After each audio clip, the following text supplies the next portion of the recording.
The advice and opinions expressed by the host of Autism Live and her guests are meant solely as suggestion and should not be in any way construed as child-specific advice. The Center for Autism and Related Disorders advises working with a board-certified behavior analyst who has experience with autism before starting any intensive behavioral intervention. Any choices you make in determining your child's treatment are completely at your own discretion.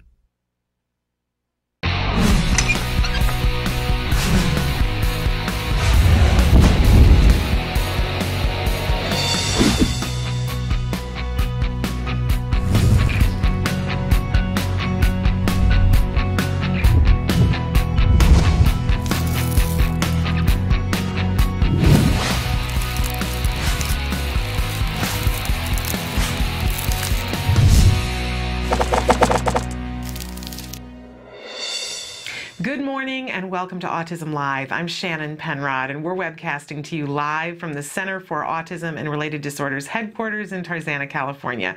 Thrilled to be here with you today. We got a big show, a lot to cover. It's been a really exciting week around here, and I hope that we can just continue to give you lots of content to help you to be more efficient, more effective working with your kids on the autism spectrum.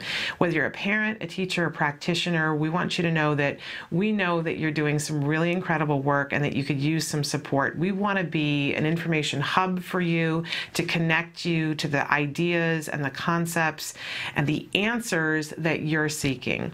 So this is always meant to be a conversation, and as I said, we're going to be with you for the next 3 hours. Lots of time to spread out, things to talk about, right? And there are lots of different ways for you to be able to participate in the conversation. There's lots of different ways for you to be able to watch Autism Live now. Just want to take a minute to go over what some of the different ways to interact are. If you're watching us on autism-live.com, you will see that it says either live or rebroadcast on the top of your screen. If it's saying live, then in fact we are live right now. Very exciting.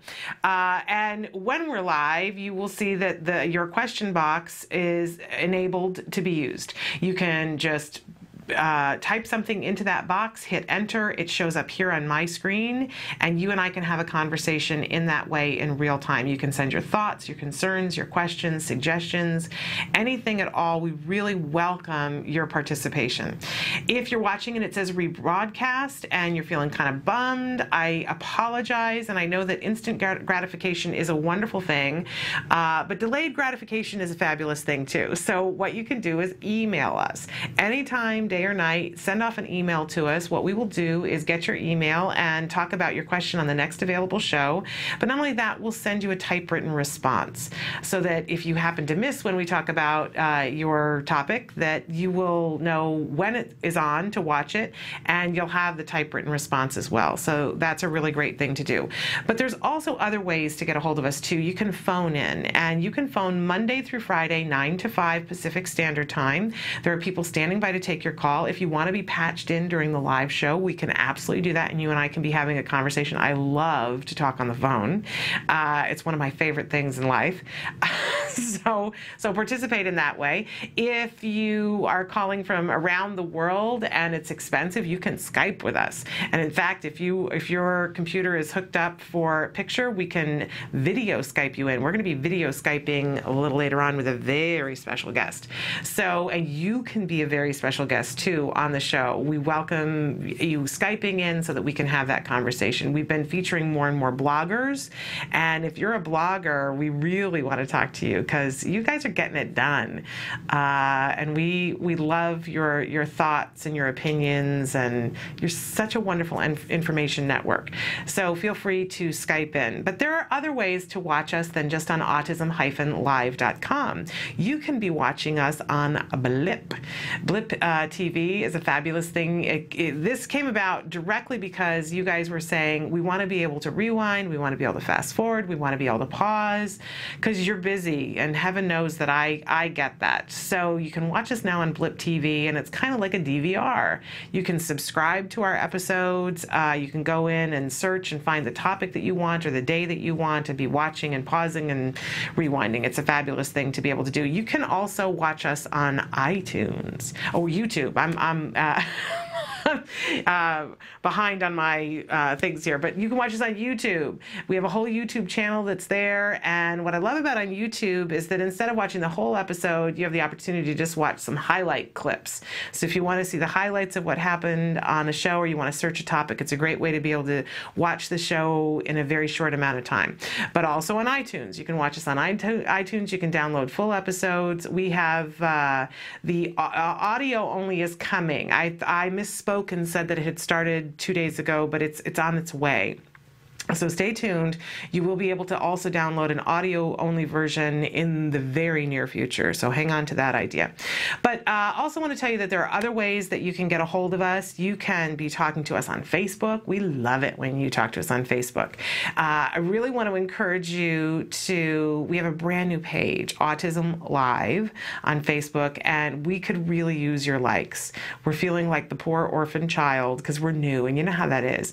So if you have the opportunity, go on Facebook and like us, please. But you can be talking to us, answering the question of the day there. I know many of you have gotten used to answering the question of the day on the Center for Autism and Related Disorders site, and we love that too. I don't want to discourage you from doing that. But tootle over to Autism Live too and check out what we have going on there and give us a like. You can also tweet us now. I'm getting better and better at the tweet thing. I'm not there yet. I'm not a professional tweeter yet, but I'm working on it. So tweet us. You can answer the question of the day there. Or send us topics that you want to hear about, or just talk to us. We love any way that you guys want to interact. So all of those myriads of different ways that you can get in touch with us, because we want this to be a conversation wherever you are in your journey, whether you're on your first day or you're on your 7,000th day on this journey through autism. You have something to add to the conversation that can help all of us. I learn from you guys on a daily basis, and I always like to say that sometimes just asking the question helps somebody to know what question to ask. It's a really beneficial thing to do. So participate. It helps everybody when you do. All right, we like to start every morning with a little warm-up, something that I call the jargon of the day, where we take one word, one phrase, and try to illuminate it so that we can really begin to understand it. The jargon is so debilitating sometimes, right? That, somebody's talking about your child in a stream of words and you just go, wow, I understood like one word in the sentence, right? So, and you could go and look up the words and it's hard to figure out what the definitions mean. We're taking one word, one phrase, one anagram at a time, because this is how we teach our kids, right? Take a little bit at a time, and over time you make great progress. And one day at a time, we're making friends with the jargon. We give you an actual definition, and sometimes we make fun of the actual definition because it's so full of jargon. And then we give you a little bit watered down, a little less specific working definition, but something you can start to begin to understand. Okay, so today's word, we've been talking a lot about language. Today's word is prosody. And I thought that I understood what prosody meant in literature and that kind of thing, but I didn't understand what it meant in terms of teaching language. And this is the context in which we're going to be talking about prosody. So let's take a look at our actual definition. It's the use of intonation, and vocal stress to convey information about the structure and meaning of an utterance. Okay, not the worst definition, but let's take it a little step further. And it is the use of pitch, loudness, tempo, and rhythm in speech so the listener can understand what is being said. I love to use the example, that, I can't think, Ben Stein, that's what his name is. He's the guy who was in Ferris Bueller's Day Off, and he does the Visine commercials, and he had a game show, I think in the 80s. Yes, I'm that old. And as if you didn't know.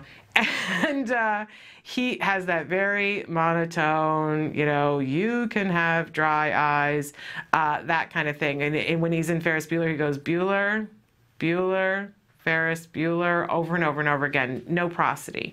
And sometimes there are comedians who use this to great effect, that they say something and it's total deadpan. There's, absolutely no expression whatsoever. They're saying, I'm so excited, right? There was that whole comedian who would say, it's a small world, but I wouldn't want to paint it. It was this whole shtick, no prosody. Great. Well, that's wonderful if you can make a living out of that and have that kind of comic timing. Stephen Wright was the comic. But for our kids, if they're having trouble communicating to begin with, and they're learning speech and learning it in this monotone, it's going to make it that much harder for them to be understood. And let's keep in mind that prosody isn't just expressive, it can be receptive too. Two of our jargon words from earlier in the week. We know that expressive language, stuff that goes this way, the things that we say to be understood. Receptive language, the stuff that we hear and understand, right? So we want for our children to be able to use and understand prosody in the sense that when they're speaking, we want them to use intonation and speaking in a rate and with a pitch that makes it easier for them to be understood. So if they're saying, wow, that they're not saying wow. And we also want them to be able to understand all these different aspects when somebody else is saying it. So when we get into talking about sarcasm, that if a child is recognizing prosody in other people's language, they're going to have a better likelihood of understanding what the person is feeling, right? Which is a whole other set of lessons. But language does convey thoughts and feelings, and we want for children not only to be able to do that, but to be able to understand it. So when somebody is saying, I'm really happy, that they're not really saying that they're happy. And when somebody is saying, oh my gosh, come here, that they're understanding that there's a level of excitement that's going on. Really important. And not all of our children have a problem with this. Some of our children just naturally pick up inflections and know to upward inflect at the end of a sentence if it's a question, so that people will understand that they are asking a question. But some of our kids have a hard time with this. But it is something that we can teach, which is the good news, and it is something that we can reinforce so that it grows over time. So that's a fabulous thing. And if you're looking for lessons on prosody, they have wonderful lessons on prosody and skills. So a fabulous, fabulous thing. Okay, we always have a question of the day for you. And question of the day is meant to get you thinking and to have you participate. I particularly love today's question. There was a very big lottery that came out about a week ago, and it spurred a whole lot of conversation between a whole lot of people. And what's funny is that I had put this question in months ago, so it wasn't even in relation to that, but I will say that we all had a wonderful time here at the office thinking about if we had won the multiple millions of dollars, hundreds of millions of dollars, and I'd be willing to bet that some of you had some fun time. I was saying to somebody, they said, oh, it's just so silly buying a lottery ticket, and I said, it really isn't for me, because I think, we bought like $5 worth of lottery tickets between my husband and I said, for that $5, we got to dream about everything that was possible for 24 hours. And we don't go to the movies very often, but when we go to the movies, we pay a lot more than $5 to be taken away for 2.5 hours. So for $5, for my husband and I to get to have big, huge dreams for 24 hours, that was a good deal. That was money well spent. And of course, a lot of the money goes towards education, and some, I guess there were a couple of different people that won a bunch of money, and I hope that they do fun and fabulous things with it. But our question for you today is, if you won $1 million, I know I just get excited thinking about it. If you won $1 million, how would you spend it? What would you do? What would you do with $1 million? I want to hear from you what you would do for that. I always love, there's a Dorothy Parker short story where she, in the story, there's a girl who walks down the sidewalk, and during her lunch break, she's like a secretary in the 50s, I think, and she sees things in the window, and she likes to dream about, if she had, I think it's $1,000 in the story, if she had $1,000, what could she buy? And finally, finally one day she works up the nerve to go into the jewelry store to see how much the necklace is that she's been walking by and imagining if she had $1,000, and she finds out that it's several thousands of dollars, the necklace. So after that, she starts walking down the street and thinking, oh, well, what would I do if I had $10,000? And I know sometimes you think, okay, well, if I had $1 million, well, you know, what would be really great is if I had $10 million. But $1 million to spend would be a pretty fabulous thing. So what would you spend $1 million on? Today, I don't know. There'd be so many different things that, but certainly a portion of that would go to Autism Care and Treatment Today, which is a wonderful organization, which, by the way, gives grants to families for the things that they need. And they're taking grants right now, you guys. So if you go to act-today.org, they're in a grant. I think that the grant phase is still opened right now, that you can go fill out that's a big form. You have to download the form and fill out a request and tell them exactly what you would want the grant for and why, and you need to present documentation and a lot to fill out, right? But they give hundreds of thousands of dollars away to families to be able to get the things that they need and want. It's a wonderful, wonderful thing. There it is, Act Today. But what would you do if you won $1 million? I can't wait to see, and we'll check in later on to hear what your hopes and dreams for copious amounts of money would be. All right, we always have a topic of the day, and of course, if you've been watching this week, our topic this week, it has stayed the same. We're talking about teaching language, because it's so important that we teach our kids language, and that we teach it in a way that they get a global understanding of language, not just the rudimentary understanding of language. And yet we have to start with the rudiments, right? We have to start wherever we can. We've talked a lot this week about teaching functional communication skills, because that's what's going to help us to get to that global understanding of language. And one of the things that's come up several times this week is that sometimes we have to start with our kids not working on vocalization. If it's really hard for them to vocalize, they're really struggling to do it, then we might backtrack and start with an iconic communication system such as PECS. We had somebody from PandaPal in yesterday during Let's Talk Autism with Shannon and Nancy, showing an app that she had made. And of course, there are many apps that are available to be used on tablet devices so that our children can be able to communicate through those iconic communication systems. There's signing, and there's also gesture. But we want to, as early as possible, give a child functional communication skills so that they can start telling us what they want and they need. And what's great about that is when we teach functional communication skills, you know what happens? The challenging behavior decreases. It's a lovely magic trick. So we'll continue talking about teaching language today. We've got on our schedule today, we're going to be talking about compliance and how we can gain compliance. We'll, of course, do the myth of the day. And what's really exciting, and I'm really thrilled about it, at 11 o'clock today, we're going to be Skyping with Polly Tomey. And if you don't know Polly, oh my gosh, you should. She is one incredible, fierce autism mom. She is British, and there's nothing that I think there's nothing that she won't do to call attention to autism. She's got some really incredible projects, including the Autism File, and she was working on a project for Autism Awareness Month that we definitely want to talk about with her at 11 o'clock. So make sure you tune into that, because she is really, she's a firecracker. That's what she is. She is an amazing, amazing person. Very funny, very outspoken. So you're going to definitely want to tune in for Polly at 11 o'clock. And hey, while I'm there, don't forget that tomorrow at 11 o'clock, we're going to have Dr. Jonathan Tarbox talking about research.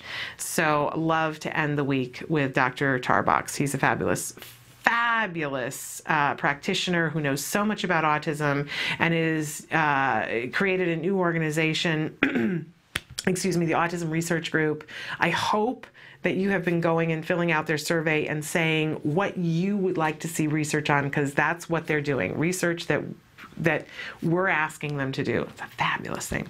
Okay, we're going to take a break, and when we come back, we're going to tackle a little bit of compliance, because when we have compliance, we have access to the world. Stick with us. Back in just a few minutes.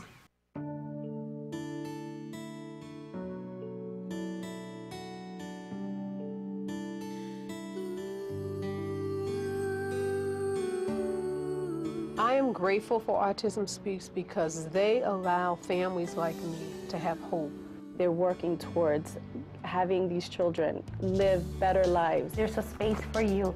Yeah, there's a world for you, and there's a community that is behind you. And one that has really been able to be the singular voice for people who are involved with and who care about autism. I do have autism, but I don't let that become a disability for me. Autism Speaks is going to continue to help those who need it, and just look at all the stuff they've done so far and you will be impressed. 3, 2, 1.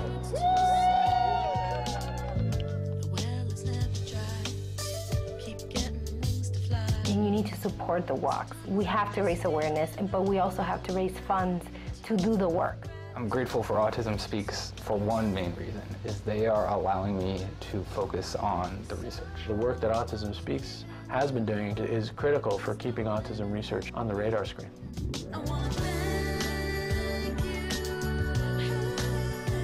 We proclaimed 2 April as the World Autism Awareness Day. I'm very proud of the UN and thankful Autism Speaks.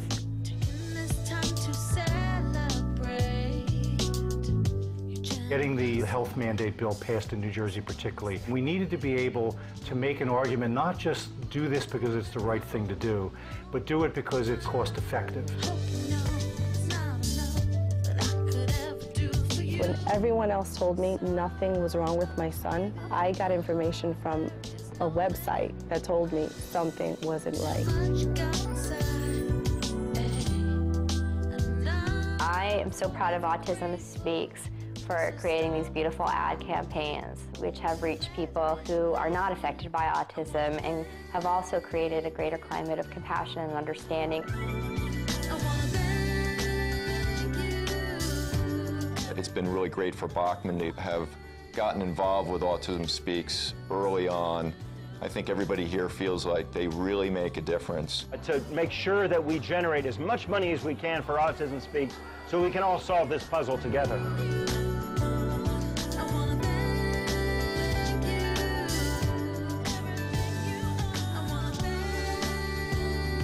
There's no way we could have come this far without our families, without our supporters to date, but there's so much farther we have to go. And everybody's invited to join this cause. We need all the help we can get to make the difference we know we can make.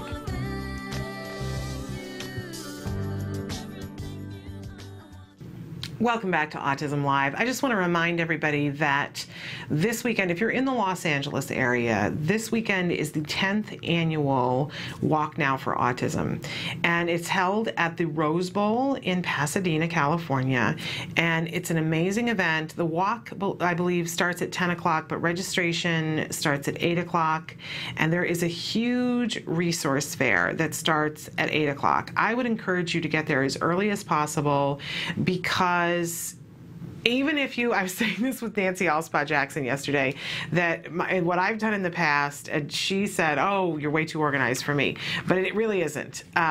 What I've done in the past, because the first year that I went, I started going booth to booth and talking to literally everyone, and I got through one little corner, and they started packing everything up at noon.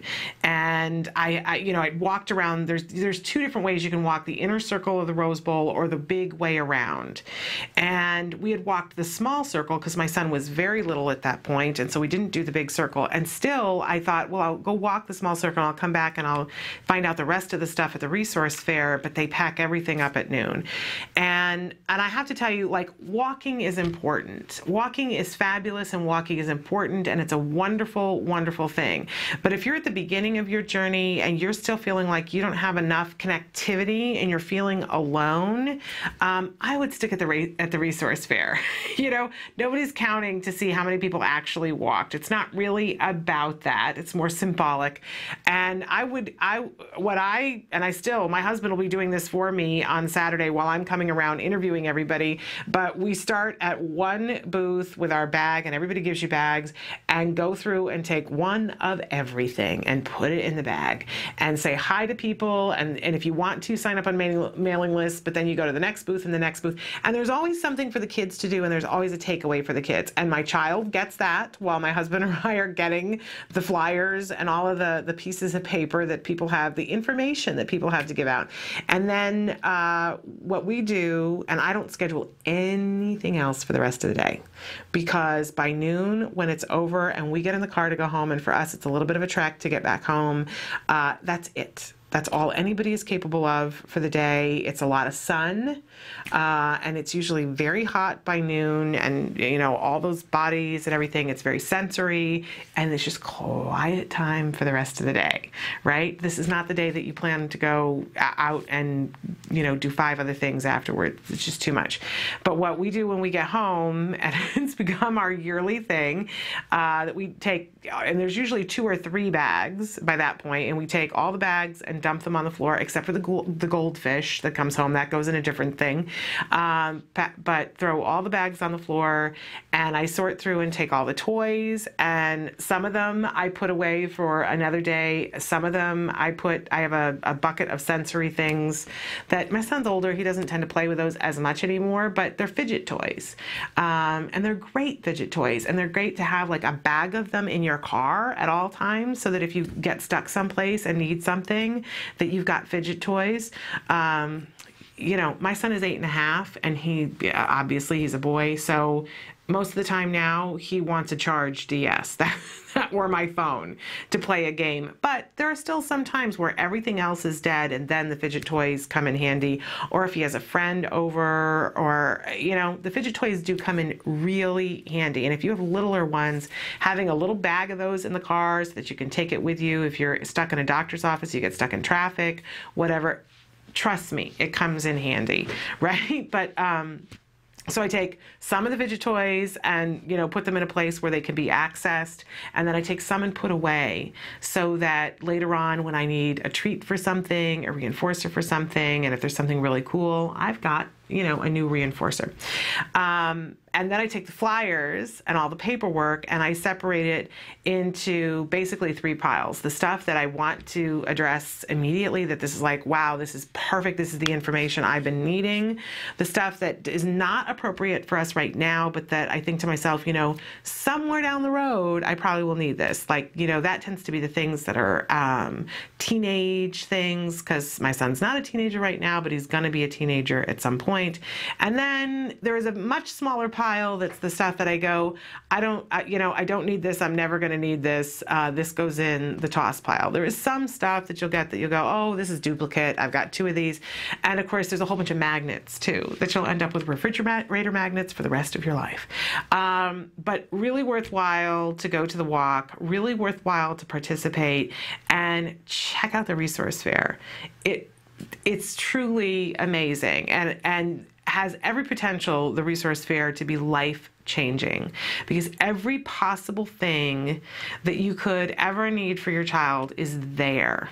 Every possible thing, and much more. I will say that, like, things that you're like, I'm just not interested in that.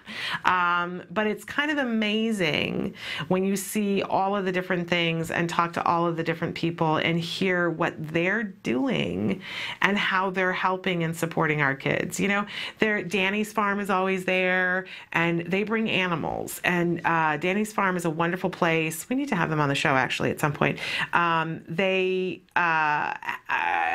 were talking to the Hacienda Oaks people yesterday, Hacienda Oaks Estates, that they are a farm, a green farm that employs young people, adolescents, and early 20s that have some sort of developmental disability, in a particular autism, to be able to work on the farm, so that they've got employment and in this really wonderful way. Dana's Farm is kind of the same thing, but it's a farm, and so there's animals, and they not only have internships and employ people with special needs, but they also give tours, and so that the little ones can come and meet the animals and have this friendly environment in which everybody gets it, right? And so Danny's Farm is always there, and so they, you know, there's like a pig and a rooster and, you know, these animals, a small petting zoo, and I don't know, there's just so many other things there that you just go, wow, you know, that wouldn't have been the thing that I would have thought of, but how lovely that somebody is thinking in all of these different directions. And of course, there's celebrities that are there that you have the opportunity to meet and greet and get pictures. I understand from Matt Asner that his dad, Ed Asner, is going to be there. I said to him the other day, are you going to like set up a booth and have your dad holding a bunch of balloons and have kids be able to come up?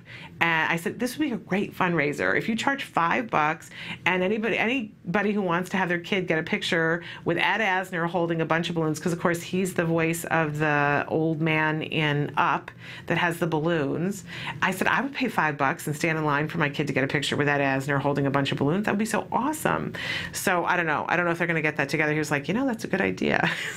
So we'll see. If not, you know, I'm going to be scaring up balloons and trying to get my son to get a picture with Ed Asner, because I think he would think that was cool. He loves the movie Up. So, you know, it's a wonderful, wonderful event. And I always say, I don't care what, you know, what you're dealing with, but having an opportunity to feel a sense of community and to see it, not just to talk about it, but to see it. And you look out, at least take one moment where you look out over the crowd and see all of these people. Oh, see, I'm going to get emotional. And you realize that every single one of them has someone in their life that they are so deeply touched by that has autism, that they got up on a Saturday morning and said, I'm going to go to this crowded place to support. It takes my breath away. And if we could have that every day and feel that every day, that all these people care so very much about our kids, I'm telling you, our day would go better, would it not? So if you can get it just once a year, I'm telling you, go. It's a wonderful thing. Okay. Wanted to take a few minutes to talk with you about compliance. But Emily, should we take a break and come back and talk about compliance, or just jump into it? Okay, we're going for it. Okay, so compliance, and I have this lovely slide here that says compliance equals, and then there's nothing there, because compliance equals everything. Compliance, when we have compliance, there's no end to what we can do. So it's one of the first things that we're going to work on with most children. It doesn't matter whether your child is 3 or your child is 38, and obviously that's an adult, right? But wherever we are, if we're going to work with someone and use the principles of ABA, we have to have a measure of compliance. It's got to be one of the first things that we work on. We know that the basic principle of ABA that we function on all the time is that in order for any behavior to be maintained, it has to be reinforcing. So we need to make compliance reinforcing. And sometimes, you know, I say this to people and they go, well, of course. I mean, that just makes a certain amount of sense, that it has to be reinforcing in order for somebody to keep doing compliance.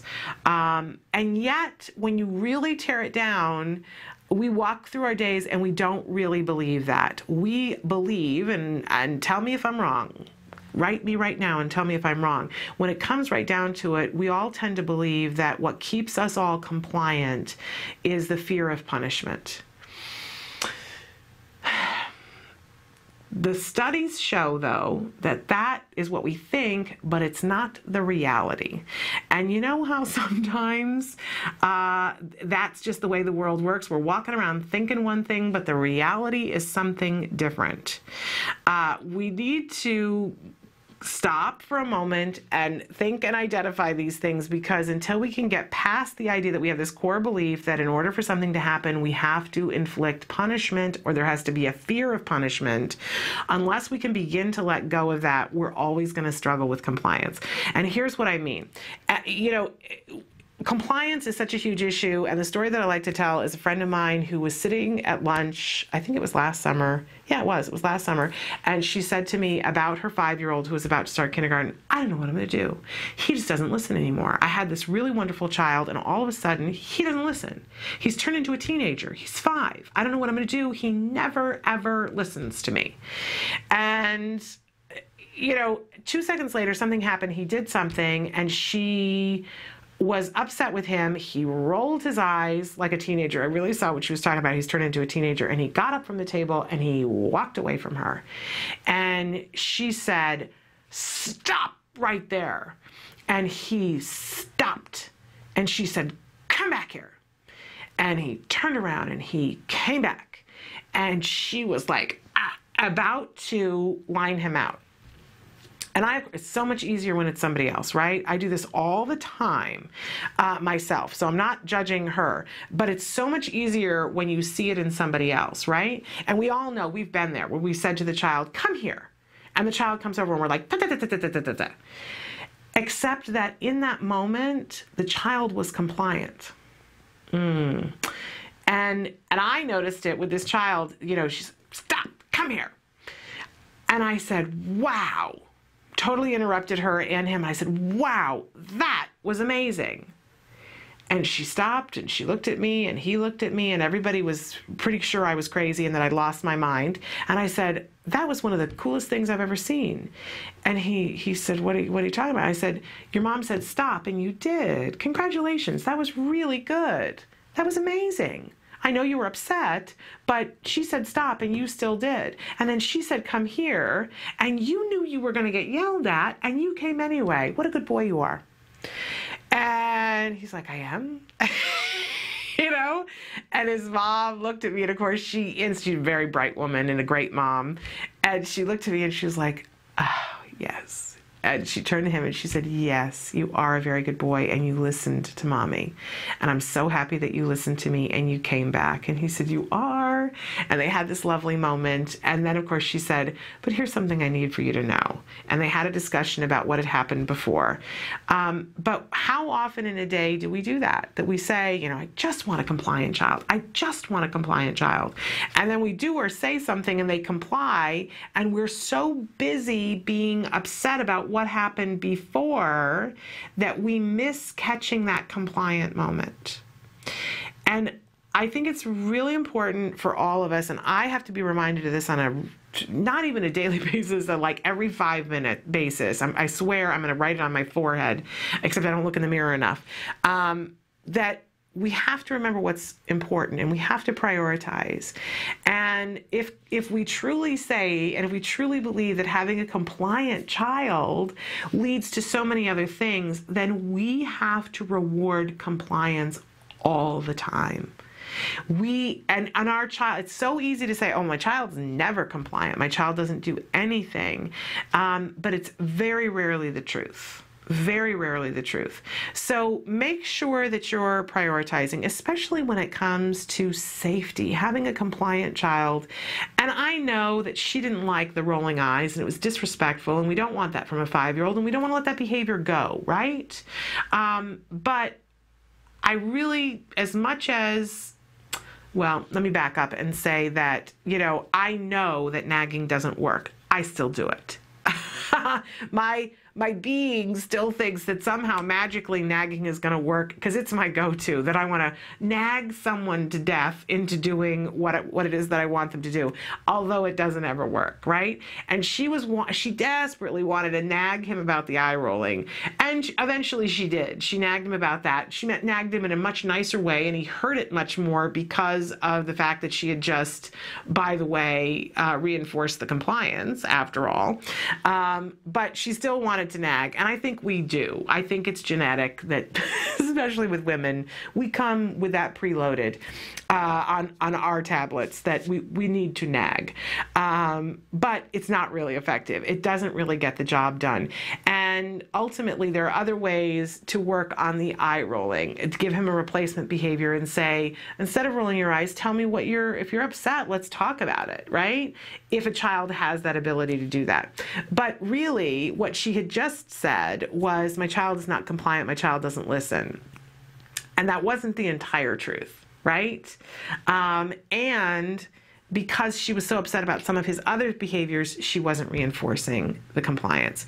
We have to prioritize. We have to reinforce that compliance because more than anything else, if we had to choose, we don't have to, by the way, but if we had to choose between a child who is compliant and when we say stop and come here comes, and a child who rolls their eyes, and somebody said to you, there's only one, you can only have one, I think we would all choose the child who stops and comes when we call them over the child that rolls their eyes. Now, thank goodness we don't have to choose, but I think we're going to be much more productive working on the eye rolling if we go to the trouble to reinforce the compliance.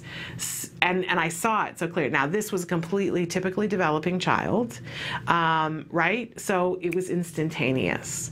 With our kids, sometimes it takes a little bit more time, but guess what? It works too. And if you don't believe me, I always challenge you and say, try the compliance. Catch them doing something good and reward them for being compliant and see how much better the day goes. See how much better the weekend goes. And then let me know. Let me know. And try to catch yourself when you are about to nag and say, wait a second, how effective is this? And is there anything here that was compliant? And I'm going to guess that there is, because if somebody is standing in close enough proximity to you to be able to be nagged, they were probably compliant, right? To get there. I mean, there are some of you who are out there that you couldn't possibly even nag because your child is escaping on a regular basis. They're so busy running away that you don't have the opportunity to nag, right? And you want to get that compliance so that the child isn't running away. And there are lots of different ways to work on that. One of the first, of course, is figuring out what it is that the child is trying to escape and why. What the function of the behavior. Are they escaping to something, or are they escaping away from something? And why is it so aversive, the thing that they're escaping from? And if we get a BCBA to come in and look at the function of the behavior, we can change that and give them something to be compliant with. If the child is escaping because they want to see the dog that's 3 doors down, we can teach them how to, those functional communication skills, to appropriately ask, and when they are compliant in that way, the reward is they get access to the puppy. And you'd be amazed when we can figure that out, the escaping stops. My child had a real elopement issue. I still go to places and I'll be in a park and I think about, and I'll see a mom walking through a park with 1 or 2 small children, and the children aren't sticking exactly close to them, but within like a 5-foot circle, and I always marvel at that because I so didn't have that. If my child's feet touched the ground, he was off. And I was running to catch up after him. I couldn't, people take their kids to the mall, set them down, and let them walk alongside the stroller. I don't know what that looks like. I didn't have that. By the time my child was 3.5, I could walk down the sidewalk and hold his hand for the first time. That was pretty exciting. And now I walk with my child, but he's a much bigger child, and we walk places, and I know he's not going to dart into the street. It took a lot of years of work, but we're there. So worth it. So worth it. But there was a lot of rewarding compliance, can I just tell you? So hang in there.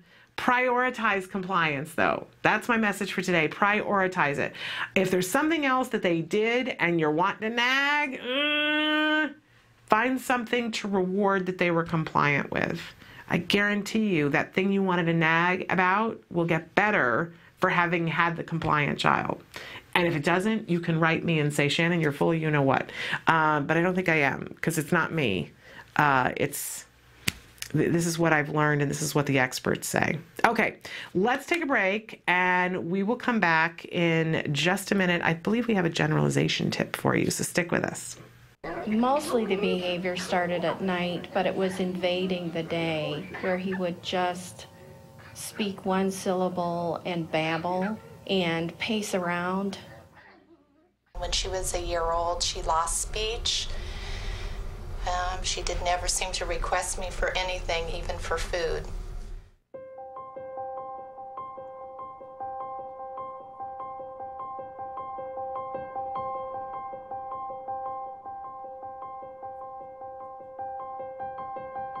He told me over the phone that I should just put her in an institution. I was devastated. What's an institution? A hospital. Yeah, isn't that nice?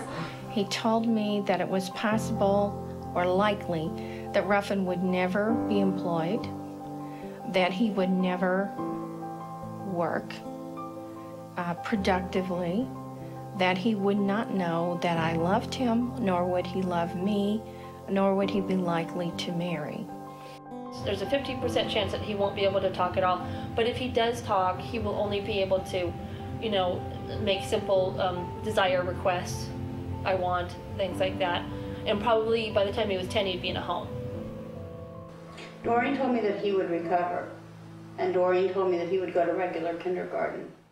I really have a very normal kid now, and lots of normal worries, but not extraordinary ones.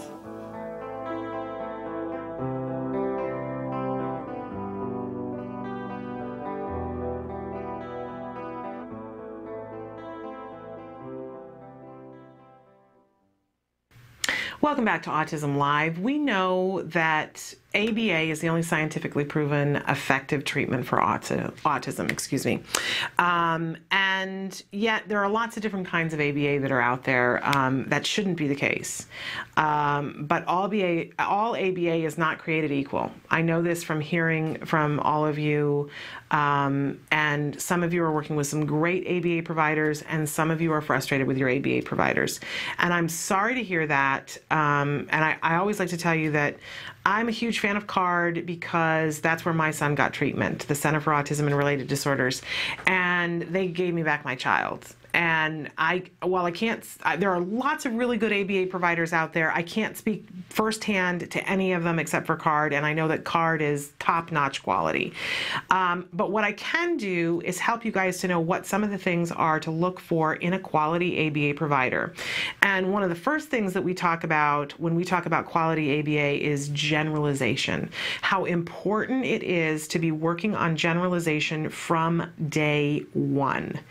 And this is really what makes the difference between having the success that you want to have and not. So what is generalization? Generalization is the ability to take the skills that a child has been learning in these very set environments and to be able to apply it to new and novel occasions and environments and people and situations and objects. It's being able to, for instance, if I've taught you how to do something and I taught it in very set circumstances, I'm trying to think of a specific example of, okay, well, let's toileting. Let's talk about toileting for a second, because this is a big one where people will write in and say, I'm so frustrated because we don't have generalization for toilet training. Sometimes they don't know that's what they're saying, but somebody who writes in and says, you know, we've worked and worked and worked on toileting at home, and my child can use the bathroom in our house, but when we go to somebody else's house, when we go on vacation, or if I'm out and I'm at the grocery store and my child needs to go, my child can't go at the store. And what do I do about this? And it's a very frustrating thing, because what it means is that this has not been, that generalization wasn't planned for and worked from day one. And when you try to add it in later on, with our kids especially, because they have such flexibility issues, you're having to work harder. It's not that it's not possible, but you're having to work harder. And quality ABA is going to plan for that from minute one, so that you don't have to go back and pick up those lost stitches when you're knitting together this skill, right? It's like a dropped stitch, and you go, oh no, there's a hole in this sweater. There's a hole in my child's ability to toilet, because he or she can only do it on this specific toilet with this specific person. Well, you know, while that being able to use a toilet in any capacity is a wonderful thing, it's not where we're trying to get to. So it's sort of like a false happy, right? Excuse me. I got a tickle. We're going to take a break and come back. We'll be back in just a minute. My name is Deli Popola, and I'm one of the creators of theAutspot.com. TheAutspot.com is an online support system for families and specialists who are affected by autism across the whole world. Share inspirational stories, find resources in their area. Hope you can join. The Autism Society exists to improve the lives of all affected by autism. We work to increase public awareness about the day-to-day issues faced by people on the spectrum, advocate for appropriate services for individuals across their lifespan, and provide the latest information regarding treatment, education, research, and advocacy. For more information, visit www.autismsociety.org.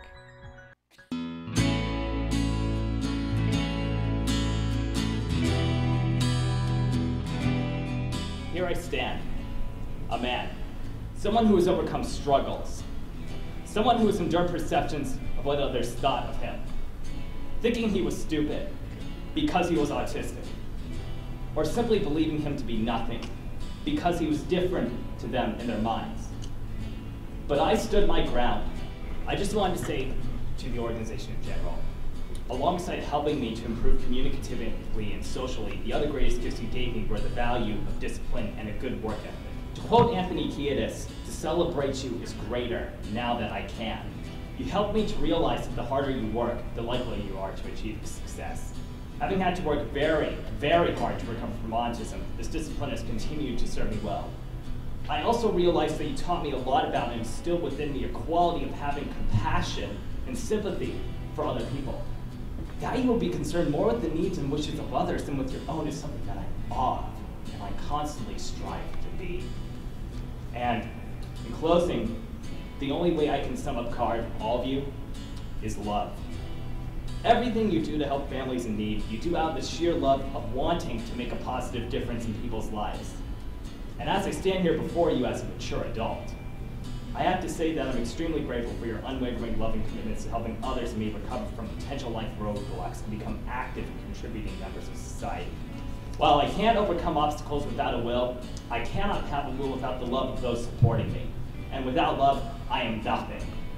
Thanks again so very much for your love, everything that you've done and continue to do. Please give my best wishes to your families, everybody else with cardio isn't here, and especially all of your clients and their kids. I'm confident that they too will be able to overcome, and I know that they'll be successful with what they do as long as they continue to put their minds, hearts, passions, and best efforts into it. Enough said.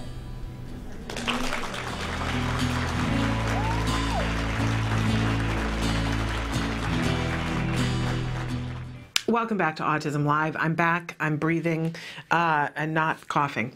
Thank you for being patient with me. Okay, we were talking about generalization and how important it is that we plan for generalization from day one. And so that we don't end up in a circumstance where a child has learned a skill in one way with one person or in one location with one set of stimuli. And we were talking specifically about toilet training, that when you guys write in and say, you know, I'm struggling because my child toilets at home and that's fine, but he won't do it at the preschool and he won't do it at the school and he won't do it at the grocery store, or, and I'm saying he, but you know, it's just as likely that it's a girl as a boy. And what that tells me is that generalization wasn't planned for from day one.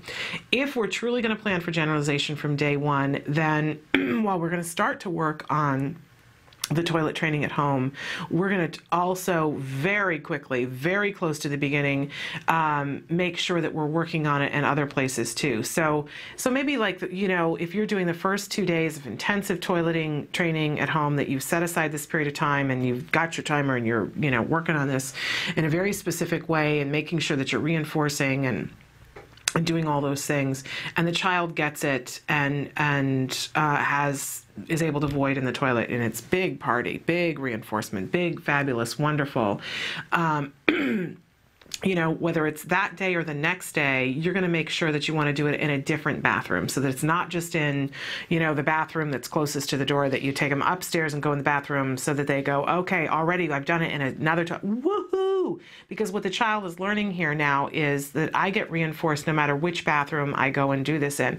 And so, you know, if you've got 2 toilets in your house and you've done it in those 2 toilets, and then now you arrange a play date and you've got your schedule, and you say to your really good friend that you know you can rely on and say, hey, can we come over? Because, you know, and I've given the child a bunch of water, and you're watching them like a hawk and going, it's time to go to the bathroom in their house, and that you've made it really exciting and really reinforcing, and maybe even put something in their bathroom already that you know that the child's going to be all excited about, and you take them in that bathroom, and you know that toy or that thing is in there so that it's not this foreign place, and they, you know, you've loaded the deck so that you're more likely to succeed, and your child's more likely to succeed because you gave them a bunch of juice or water, whatever it is, and so now they're voiding in this toilet. Woohoo! You know, and then you know, then you make sure that you're at the grocery store for the next one, and you go in the, so very early on, you're setting it up that this is how we do it in all these different places. Now, can you hit every toilet in the world? Absolutely not. But we want to make it so that we're going to enough toilets that your child gets the idea that these are toilets. This is a category of things, and this is what we do. And when we use these, we get reinforced, so that at some point, you know, your child is just going to generalize toileting, so they're going to be able to go in all the stores that you didn't go to, and at grandma's house, and you're able to go on vacation and then do it in the hotel room. But we want to avoid having to come back and fix that later on. And this is true for every skill that we do. We want to think across people, time, stimuli, locations, all the different factors, and we want to make sure that when we're working on anything, it could be working on colors, it could be working on the alphabet, it could be toileting, it could be working on telling white lies. I mean, the whole gamut of all the things that we might be working on, with any skill that we're working on with a child, we always want to be planning for generalization. So if you have an ABA provider who is sending therapists to your house, and they're sending one therapist who works on things in one way, and they're using the same toys and the same stimuli and the same pictures and wanting to do it in the same way over and over and over again, and they're saying consistency, consistency, consistency, that is not good. Yeah, we want consistency in terms of the consequences for the behavior. We want consistency for that, right? But we don't want to have consistency in terms of who delivers the prompt and who is asking them to do it and how they're asking them to do it and the place that they're asking them to do it and the things that they're using to ask them to do it. We don't want consistency there. We want to mix it up from the beginning. That's how we're going to get to generalization, and that's how we're going to get to a child who has a global skill. A really exciting thing when our children get it, a really exciting thing when they start to generalize, because once a child begins to generalize, they'll start to generalize a bunch of skills, and that's when you really see your children take off. And of course, the opposite is if generalization isn't planned for, you have a child who can do a set of rigid skills in a set of rigid environments with a set of rigid rules. Not helpful. Not helpful at all. That's not what we want for generalization. We want our children to be able to move through the world and do things in different, and to be able to take the knowledge that we've given them and to apply them in new situations. That's how they're going to gain independence as young people. So generalization, a really wonderful thing, and something to be worked on from day one. If you're ABA provider, if you're not seeing that, it's time to switch. It's not even a discussion, it's time to switch. And of course, I encourage you to look at all ABA providers, talk to your local support group, but of course, I encourage you to look at Center for Autism and Related Disorders and see if they are close to you and that you can get services from them, because I personally know that they are fabulous. So I can personally recommend them. Okay, we're gonna take a look at the A word. This is the wonderful documentary that's being made here at the Center for Autism and Related Disorders following a little boy who is not yet 3, diagnosed with autism, started his ABA therapy, and take a look at what Jack Riley is up to this week. We'll be back to talk about it when it's over.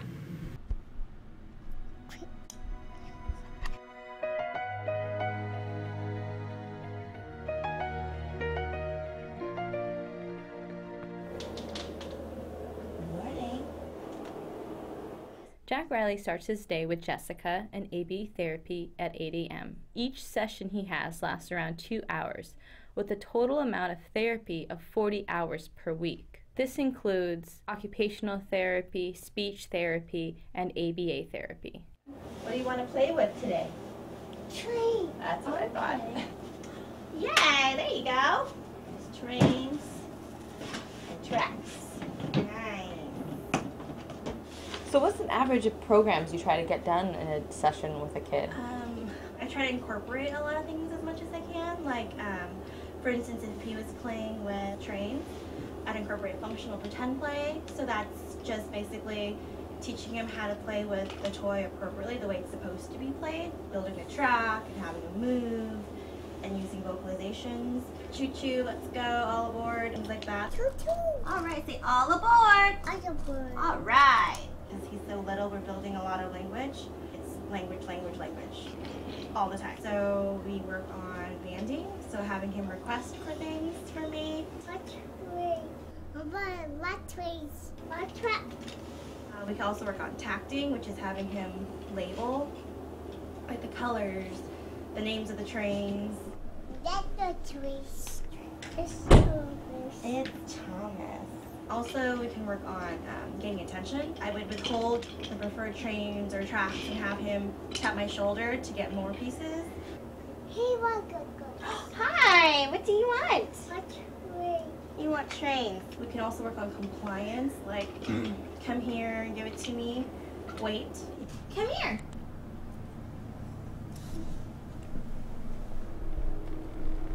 Yeah! That's such good listening. Good job, mister.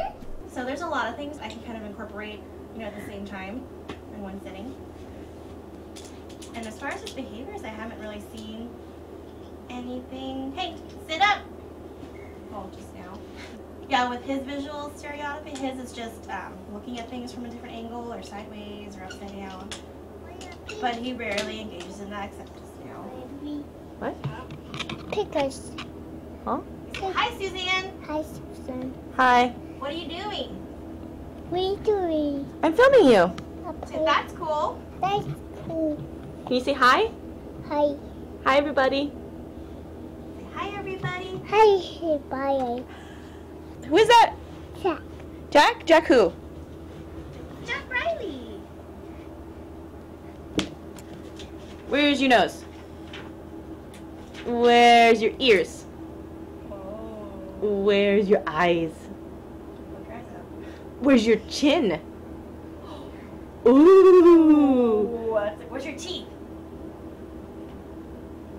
Is that, yeah. Mm-hmm. Where's your head? Where's your tummy? Okay, I'm gonna need you now. Give me clothes.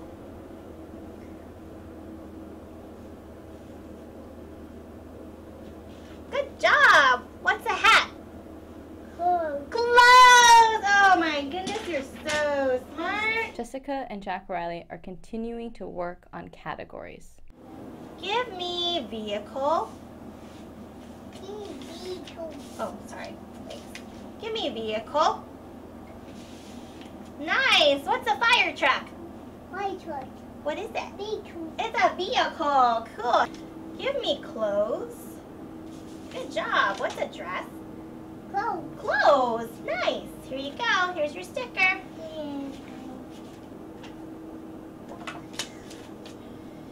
Give me furniture. Nice job. What's a table? Furniture. Furniture. Perfect. Give me clothes. Good job. What's a jacket? What's a jacket? No, what's a jacket? No. Hey, hey. What's a jacket? No, what's a jacket? It's It's taken. What is it? It's clothes. It's clothes. So what's a jacket? Clothes. Clothes. Good job. Here, put Tigger on. Yeah, you're all done. You want your trains or bed? Trains. Okay, go play with your train.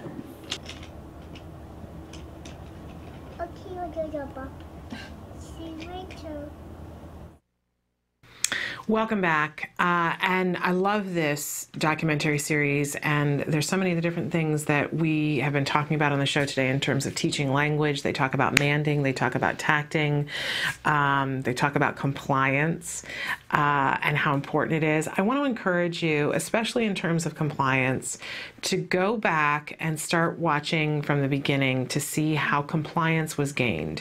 Because I do think that so often we tend to think, we're watching children doing ABA and going, well, but those kids are well behaved. And I have to be honest with you, I think that this is part of the problem, that in general, people look at our kids and they go, well, this child is misbehaving, right? Instead of identifying that this child is having challenging behaviors for a reason. And then they look at other children and go, and this child clearly doesn't have autism because they're behaving. I don't know how they can justify it, because it seems like sometimes they go, well, none of these children have autism, when in fact all of them have autism. That there's children who are engaging in challenging behavior who have autism because they don't have functional communication skills. It's not just because they're misbehaving. They have a deficit in these areas, and we need to help them by filling in those deficits, right? And then there are kids over here who they have learned to be compliant, which was a very hard won skill, not necessarily an easy thing, but they've learned to be compliant, and now they're being able to take that compliance and work through some of the other stuff that's holding them back. But the thing that I want you to know is that all of those things can be worked on. And if you go back and watch the early episodes of the A Word, and by the way, they have their own YouTube channel. I'm borrowing these lips today. You can start to see how in the beginning, very early on, when Jessica was working with Jack Riley, and by the way, it wasn't just Jessica. We're seeing Jessica because that's who they're following, and schedule-wise, that's what it's working. But he has multiple therapists that are working with him, and his parents work with him. They are working towards generalization. But we're just focusing on when Jessica is there. But we see Jessica very early on with this child who does not understand compliance. You know, sometimes he's compliant randomly, but he doesn't understand compliance, isn't particularly reinforced by it. And there's one particular scene early on when they're standing in the hallway by the door, and she's sitting there and saying to him, come here. I think she does stand up first too, but she does stand up, and then she's working on come here with him, and he doesn't get it. He doesn't have enough receptive language to get it. He's not interested in what she's doing. It's not exciting to him, and you get to see her literally prompt him through it, so that in those first moments you get to see why he is now compliant. And I hope you'll go back and watch that, because then you'll get to see the arc of, here was this child who wasn't compliant, then he began to be compliant, then they could work on things. Now, at this point, he is so reinforced by being compliant that they can ask him to stop doing something that he's really enjoying and come here. And he comes because he knows it's going to be okay, and he's going to get to go back and playing. Compliance equals everything.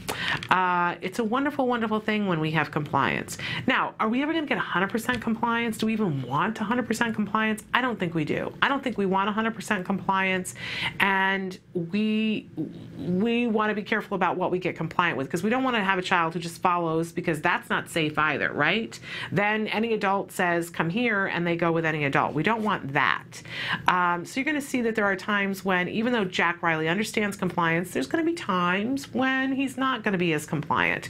There's that moment when in this week's episode, when he just kind of tunes out for a second. He gets interested in something else, like all of us do, right?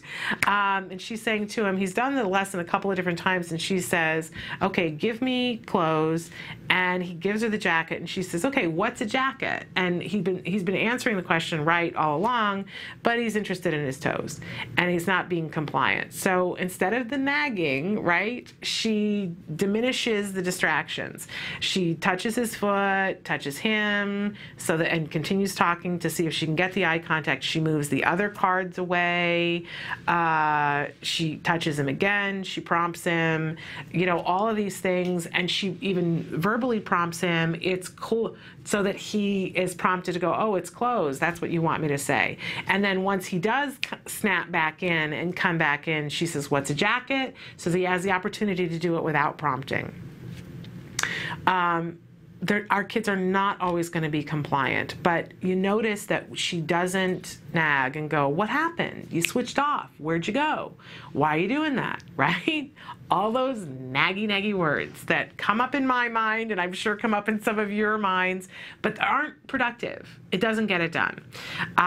So a wonderful thing to be able to watch the arc of how this child is learning things. Now, is it, you know, always going to be hearts, flowers, and roses from here on out? No, because he's going to cycle in and out of different things as he is developing, as he's progressing. But that's a good thing. That's an absolute good thing because it means he is progressing. That's what a typical child would do, by the way. Just like my friend who was like, I don't know, I had a great child now. All of a sudden he's not compliant. Well, because he grew. He discovered a whole bunch of things that he was interested in. And our kids will do that too. So we're going to cycle in and out, and we're going to have to adjust things as we go along, like we would have to do for a neurotypical kid. But that's a positive. So a wonderful, wonderful thing. And by the way, you can watch ahead on the A word. We take it very slow here, one episode per week. So we're behind on the episodes that are available to be watched. So another reason for you to go to the YouTube channel and be watching that and learning about all the different ways that this ABA therapy can be applied. Okay. We have to take a little break, but when we come back, we are going to start to look at some of your viewer responses. I can't wait to see what you guys would spend $1 million on. And don't forget that at 11 o'clock, we are going to be Skyping live with Polly Tomey, so you won't want to miss that. Stick with us. Back in just a few minutes.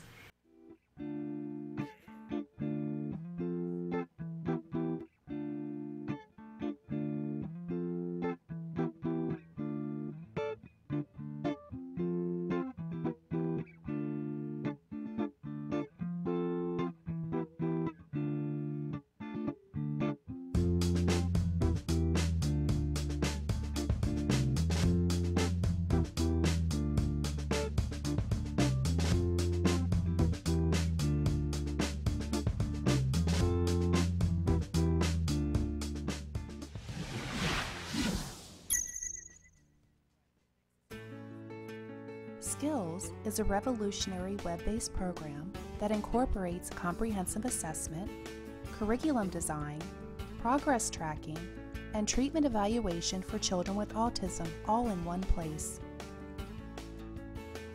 Developed by the Center for Autism and Related Disorders. Our approach is based on over 40 years of research on the principles of learning and their application to improving the lives of children with autism. Skills was designed to equip educators of children with autism everything they'll need to get their students on the right track towards recovery. How does Skills work? Created with speed and simplicity in mind, Skills was modeled on an easy 3-step process. Step 1. Start assessment. Step 1 begins with our intelligent assessment system, which consists of a series of questions. This assessment is essential to identifying your child's level of skills compared to their typical peers across all areas of development. This includes assessing social, motor, language, adaptive, play, cognition, executive functions, and academic skills. Every skill has an assigned age which indicates when the skill emerges during typical development. This means that each child is automatically presented only with lessons that are relevant to his or her age.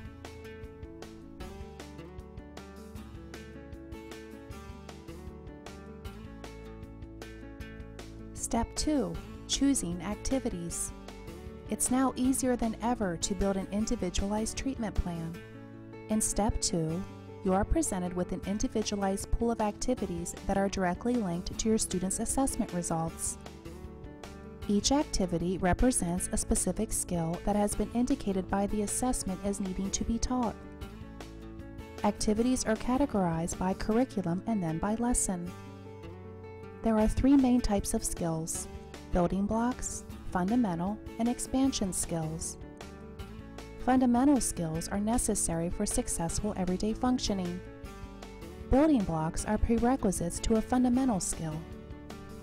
Expansion skills are non-essential skills, but may provide further enrichment in certain areas.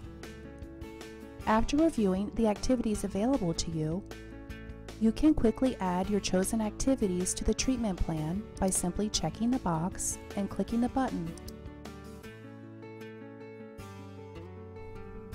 Step 3. Start treatment. Once you have selected and added the activities you want, you are ready to begin teaching.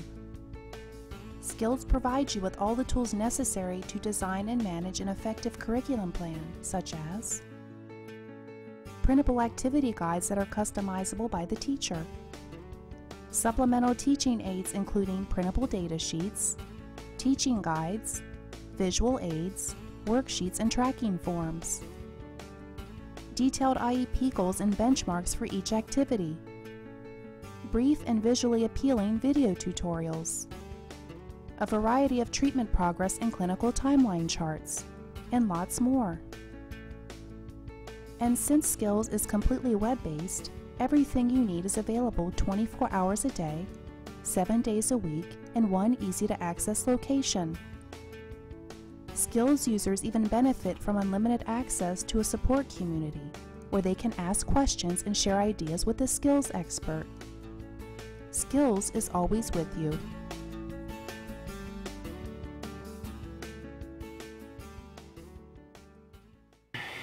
Welcome back to Autism Live. We ask you a question of the day every day, and you guys have been great about responding on Facebook, and I really loved today's question, which was, if you won $1 million, how would you spend it? And excuse me. You guys have started writing in, and I wanted to read some of them because they're really very fun and inspirational and humbling. Somebody wrote in and said, buy a bigger house so my boys would have their own rooms, especially one of them because he likes to be alone. And, you know, I mean, there are some people that need downtime and alone time, and it's terrible when we can't afford to provide that, right? Especially when we've got so many other things that we need to fund with autism. Okay, somebody who wrote it in big caps, I would help my family. What a wonderful thing. Somebody else, I love this because I'm always thinking, how do you spend $1 million? And their response was, I wouldn't spend it. I would put it all in a CD for my sons to have when I'm gone. That's thinking. I would buy my grandson the best sensory room I could. His biggest challenges are from sensory problems. Boy, and there's a company that specializes in just making sensory rooms. We'll have to have them on the show at some point. It's crazy expensive.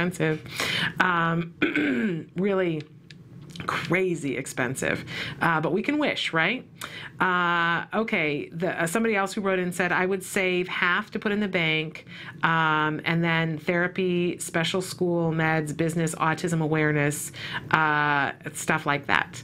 Okay, another person said, on medical bills. I hear you. Use whatever part for whatever my son's immediate needs were, like supplements and therapy, part paying off any outstanding bills, and stash the rest for my son when I'm not around to care for him. A big concern for a lot of us. Here's one. Create a foundation that would provide the platform from which to raise further funding to provide grants to programs and research for scarce states to help the disenfranchised, at-risk autism populations. And I think that's wonderful, and I don't want to discourage anybody else from creating a foundation, but you know, there are those foundations that if you don't have $1 million to start one on your own, you can facilitate the organizations that are already there. You know, people like Act Today, who help to provide grants for families for the things that they need and ask for. People like, we had Ariva Martin on the show last week that does the Special Needs Network that helps to raise money for the disenfranchised. So if you don't have $1 million and you want to help out, you can help those people by simply liking them on their Facebook and spreading the word so that people know who to go to. Really wonderful organizations. Okay, helping less fortunate autistic kids with scholarships to schools that fit them. Oh, wouldn't that be lovely? I already had a benefit and helped 2 kids. That's wonderful. I just wish I could help more. And you know what? Those are the kinds of stories that we want to be covering here. So if you're watching and you're doing something like that to raise money for somebody else, we would love to talk to you on the show. I love to hear when somebody's able to make something happen like that. Another person who says, I would pay off all my debt. Oh, wouldn't that be lovely to be debt-free? I would help my mother and my parent-in-laws pay off all of their debt, seeing how often they have all been there for us. How wonderful. I would start looking for a better house, more suited for my child with autism, and get off of government assistance. Invest in stocks. Oh, this is a plan here. I love this. Invest in stocks to help me keep afloat comfortably and start a college fund for my child because I have faith that he will go to college and become whatever his heart desires. That's a plan. That is a plan.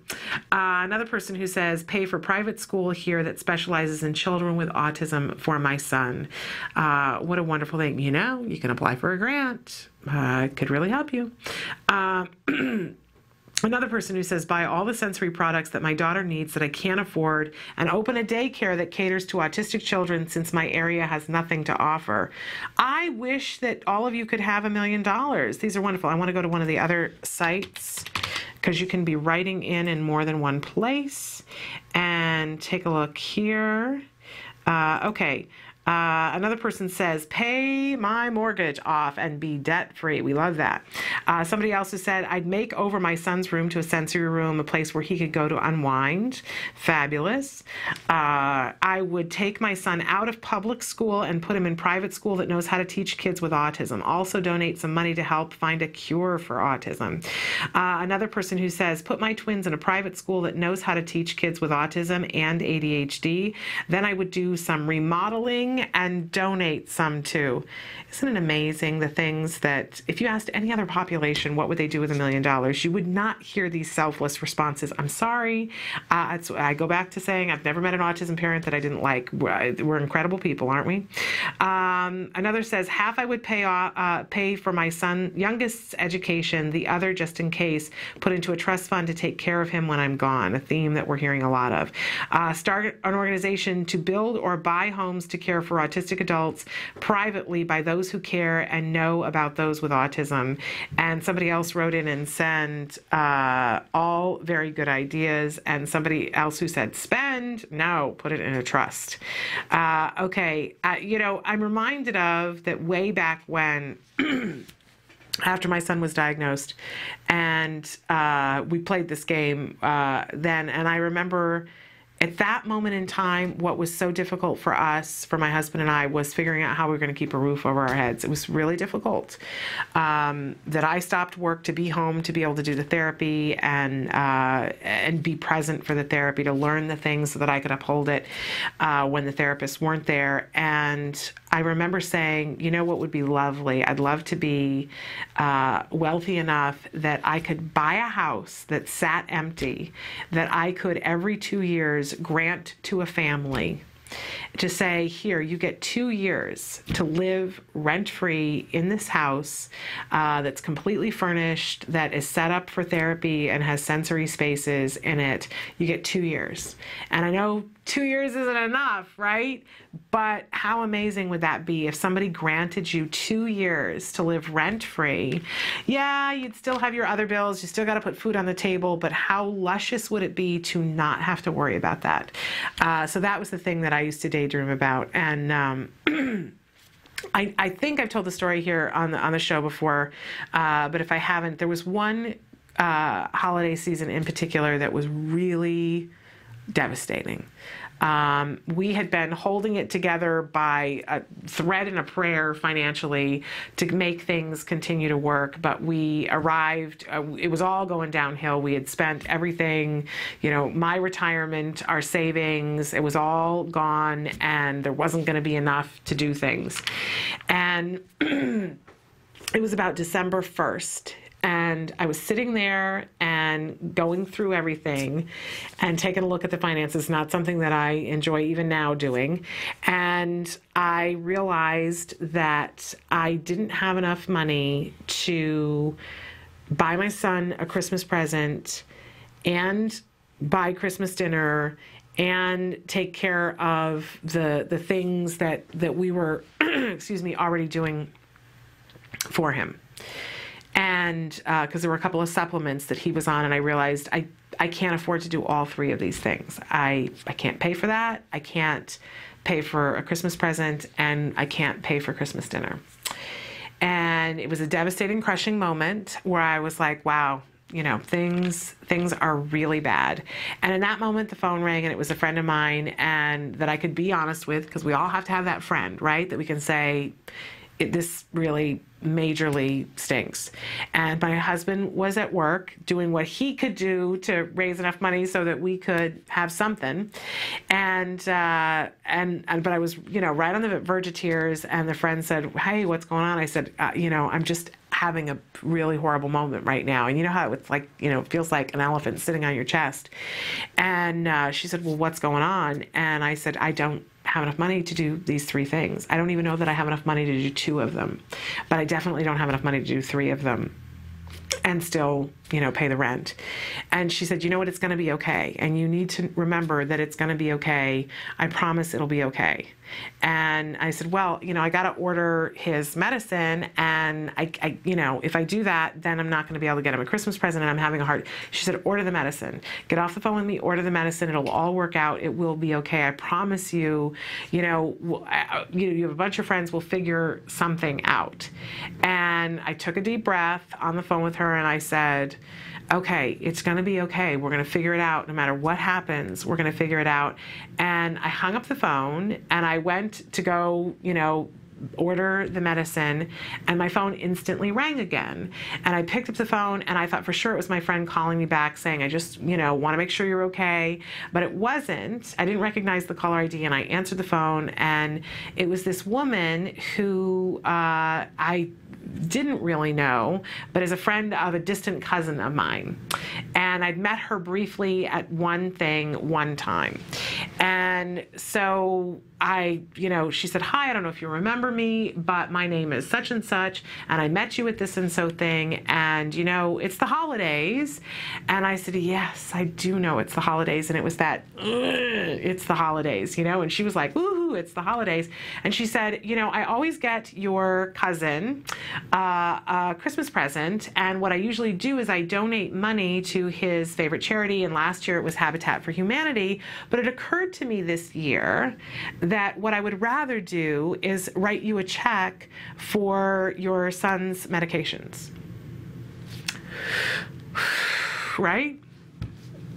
And I said, are you kidding me? Is this a prank phone call? Like, what? Are you kidding me? And she said, no. Would that be okay? I don't want to be intrusive or insulting, but I think that's something that he would really enjoy getting for a Christmas present, and it would make me happy. So if you'll let me know where I can send a check, and the one thing I will ask is if you send me a picture of your son so I can include it in the card that I send to him saying, this is what I did for your Christmas present. And what I said to her on the phone was, you know what, when I grow up, I want to be like you. Because I thought, how amazing was it that this is the space that she was in. And how amazing is it that sometimes there is just random acts of kindness that people do that make such a tremendous difference in our lives. And can I tell you that for the rest of my life, that will go down in history as one of my favorite holiday seasons, because everything changed in that moment. My attitude changed towards everything, and I realized how possible things were. That my friend had said to me, don't worry, it will work out. Somehow it will work out. It will be there. I promise you it will work out. I didn't win $1 million. And it was not the hugest check in the world by most people's standards. You know, it wouldn't have been something that was life-changing, and yet it was. It was so life-changing to me in that moment, and it reminded me of how much we can do for other people. So, you know, and I want to be her when I grow up, and You know, I still am not at that place, but it's something that I want to work on towards this holiday season, that I can do that for at least one person, and we start from there, right? We all have the ability to do something for somebody else, and we talk all the time about how even if you do a lemonade stand and donate the money to Act Today and specify, you can say, you know, this is for the military families, and whether it's $20 or even $5, it adds up and it makes a difference, and it lets people know that you're interested and that you care. Okay, a messy cry here. So let's take a break, and when we come back, we'll have more of Autism Live, hopefully without Shannon crying. All right, stick with us. Back in a few minutes.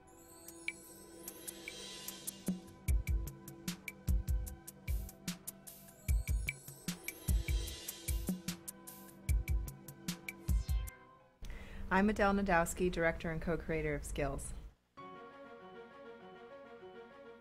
CARD e-learning is an online tool that has been developed by the Center for Autism and Related Disorders. CARD e-learning is the training that is delivered to the ABA therapists at CARD to train them on the principles of applied behavior analysis and to equip them with the knowledge they need to essentially deliver the ABA-based techniques during their therapy with the children that they work with.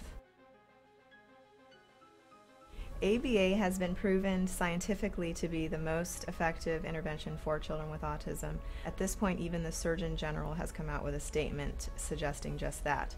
So we know that this is something that children with autism definitely need if they're going to improve and live the lives that we're hoping that they're going to be able to live. By being able to train people on this one particular method that we know works, and to be able to have all of your staff within your school settings on the same page, it allows you to take more of a multidisciplinary approach, and there's definite consistency going on within the team. It makes sure that every person involved with that child's treatment program, including the speech and language pathologist, the occupational therapist, the teachers, the aides, all of these individuals to be able to be trained so that they can all work together effectively with the child.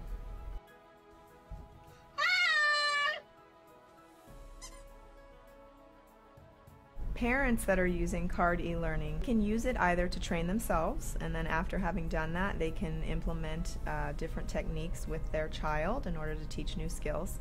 But oftentimes parents might also be working either with an ABA provider, with a school, or they may have even hired their own therapist to deliver the intervention techniques.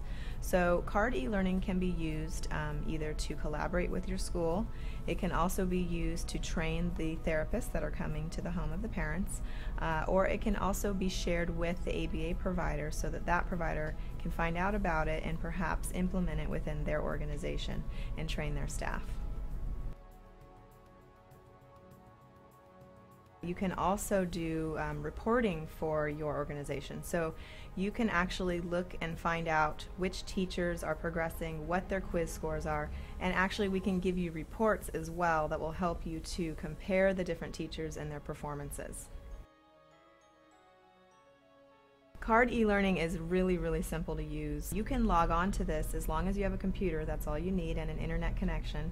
And you can work on it any time of the day, anywhere that you're at. When you log on, you realize that right away. First of all, on the top of the page, there's a navigational tutorial. It's a how to use this page button. Simply by watching that video, it'll all kind of unfold in front of you, and it becomes extremely self-explanatory. CARD e-learning has 9 modules, and you can basically go through those at your own pace. You're going to be watching videos that are kind of like a storyboard with narration, but in addition to that, there's many different video clips of therapists actually implementing the techniques that are being described within the storyboard that you can also watch. And then of course you're able to pause, you're able to type notes right directly underneath the video that you're watching. You can save your notes, you can review them, and between each module you do take a quiz, and once you pass that quiz you can go on to the next module. And then after you complete all of them, you have a final exam. And by completing the final exam and passing with a score of 85% or better, you will be given a certificate of completion. Let me show you how easy it is to use CARD e-learning. Welcome back to Autism Live. I'm Shannon Penrod. We're webcasting to you live from the Center for Autism and Related Disorders. And I've gotten myself together. I get emotional. I'm sorry. I apologize, but you know, it's because these things, I care about them. We didn't really talk about this at the top of the show, and I like to remind everybody that the things that we talk about here, I am not an expert in autism. I am not an expert in ABA. I'm not an expert in behavior.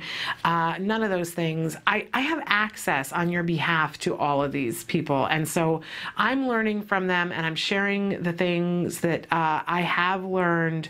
But I want you to know that when you're asking questions, that the answers that you get will come from the BCBAs here. So unless it's something specifically about being a parent, because that's what I am. That's my area. And I'm not even an expert at being a parent. I like to say that I'm an expert at my being the mom to my particular son. But, you know, there are some days when I'm not even an expert in that. So, you know, it is what it is, right?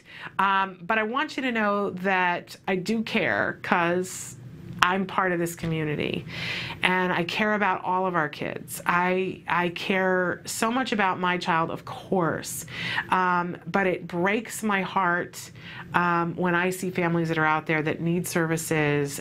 Please don't think that just because your child is not my child that I don't care. I do. And can I tell you that there are so many people here. I like to say, well, you know, I care about it because I'm a parent and I understand where you're coming from. But there's so many people that I work with here at the Center for Autism and Related Disorders who humble me because they don't have kids on the spectrum, but they care about our kids. They care so deeply. They're up at night, walking the floor, trying to find more ways to help our kids. I know it doesn't always feel that way because the trickle down takes so long, but please know that they do. They care. And I get to see that on a regular basis. So know it. And I'll, if you don't believe me, you write in and I'll tell you specific examples. It really is humbling, you guys, that there are people who care so deeply about our kids. One of the things that we talk about from time to time, we talk about executive functions. And in particular, this is an area where I won't say that they care about this more than anything else, because that would be untrue. But this is an area where the Center for Autism and Related Disorders is really on a cutting edge. And it's a fabulous one. And it's a great one to celebrate. And we want to celebrate that they care so much about this with our kids, because this is really part of the missing puzzle piece. This is where we're able to put a whole bunch of skills together and have it function. When you get to the place where a child is virtually indistinguishable from his neurotypical peers, it's when you've got this piece in place, the executive functions, being able to take all the skills that you have, identify goals, decide what you're passionate about, what you want to go for, set up a plan of how you're going to get there, be able to inhibit your response to things that distract you from getting to the goal, overcome obstacles, identify problems, problem solve around them, and then have the memory and the tools to be able to implement all the things that are on your schedule. The cognition to be able to look and say, is it working? If it's not, how are we going to fix it, so that you arrive at your goals? And that's what the executive functions curriculum of skills teaches our children. I have to say, I was talking with somebody at a party, a birthday party, about this on Saturday. That's how passionate I am. I'm at a kid's birthday party, and I was talking to somebody about this amazing curriculum, and I wasn't talking about it in terms of being for our children. I was talking about it for us. That I use this for me, that I'm using some of these different lessons for myself. I'm totally admitting to that, because I want to be more productive in my day. I want to get more done. I want to achieve more of what I want to do. And it's helping me to get to fill in some of the gaps where I fall down on things, so that my follow through is a little bit better. It's a wonderful, wonderful thing. Imagine having that for ourselves, but imagine giving that gift to our children who are on the spectrum.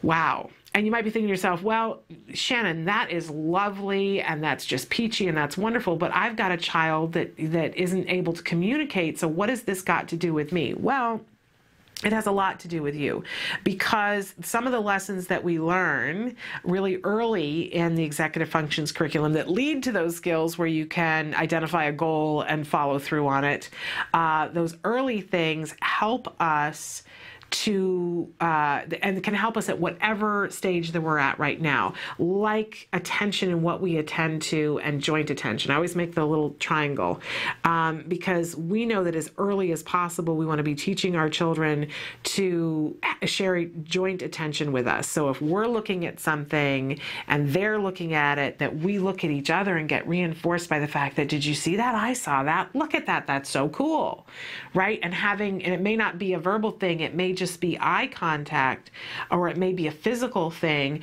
but we're sharing this experience and noting each other's reactions to it. And we know that that's something really important to get in place. You're going to find that in the executive functions curriculum. But what I want to talk about today in the executive functions curriculum is inhibiting responses. You'll see that there are lessons on inhibiting both vocal and non-vocal behaviors. So when we think about our kids on the autism spectrum, a lot of times their social rules are different than ours, right? Or non-existent, let's be honest. So their ability to inhibit a vocal response or a non-vocal response, when we think about self-stimulatory behavior, or stimming as some people refer to it, that maybe your child flaps their hands.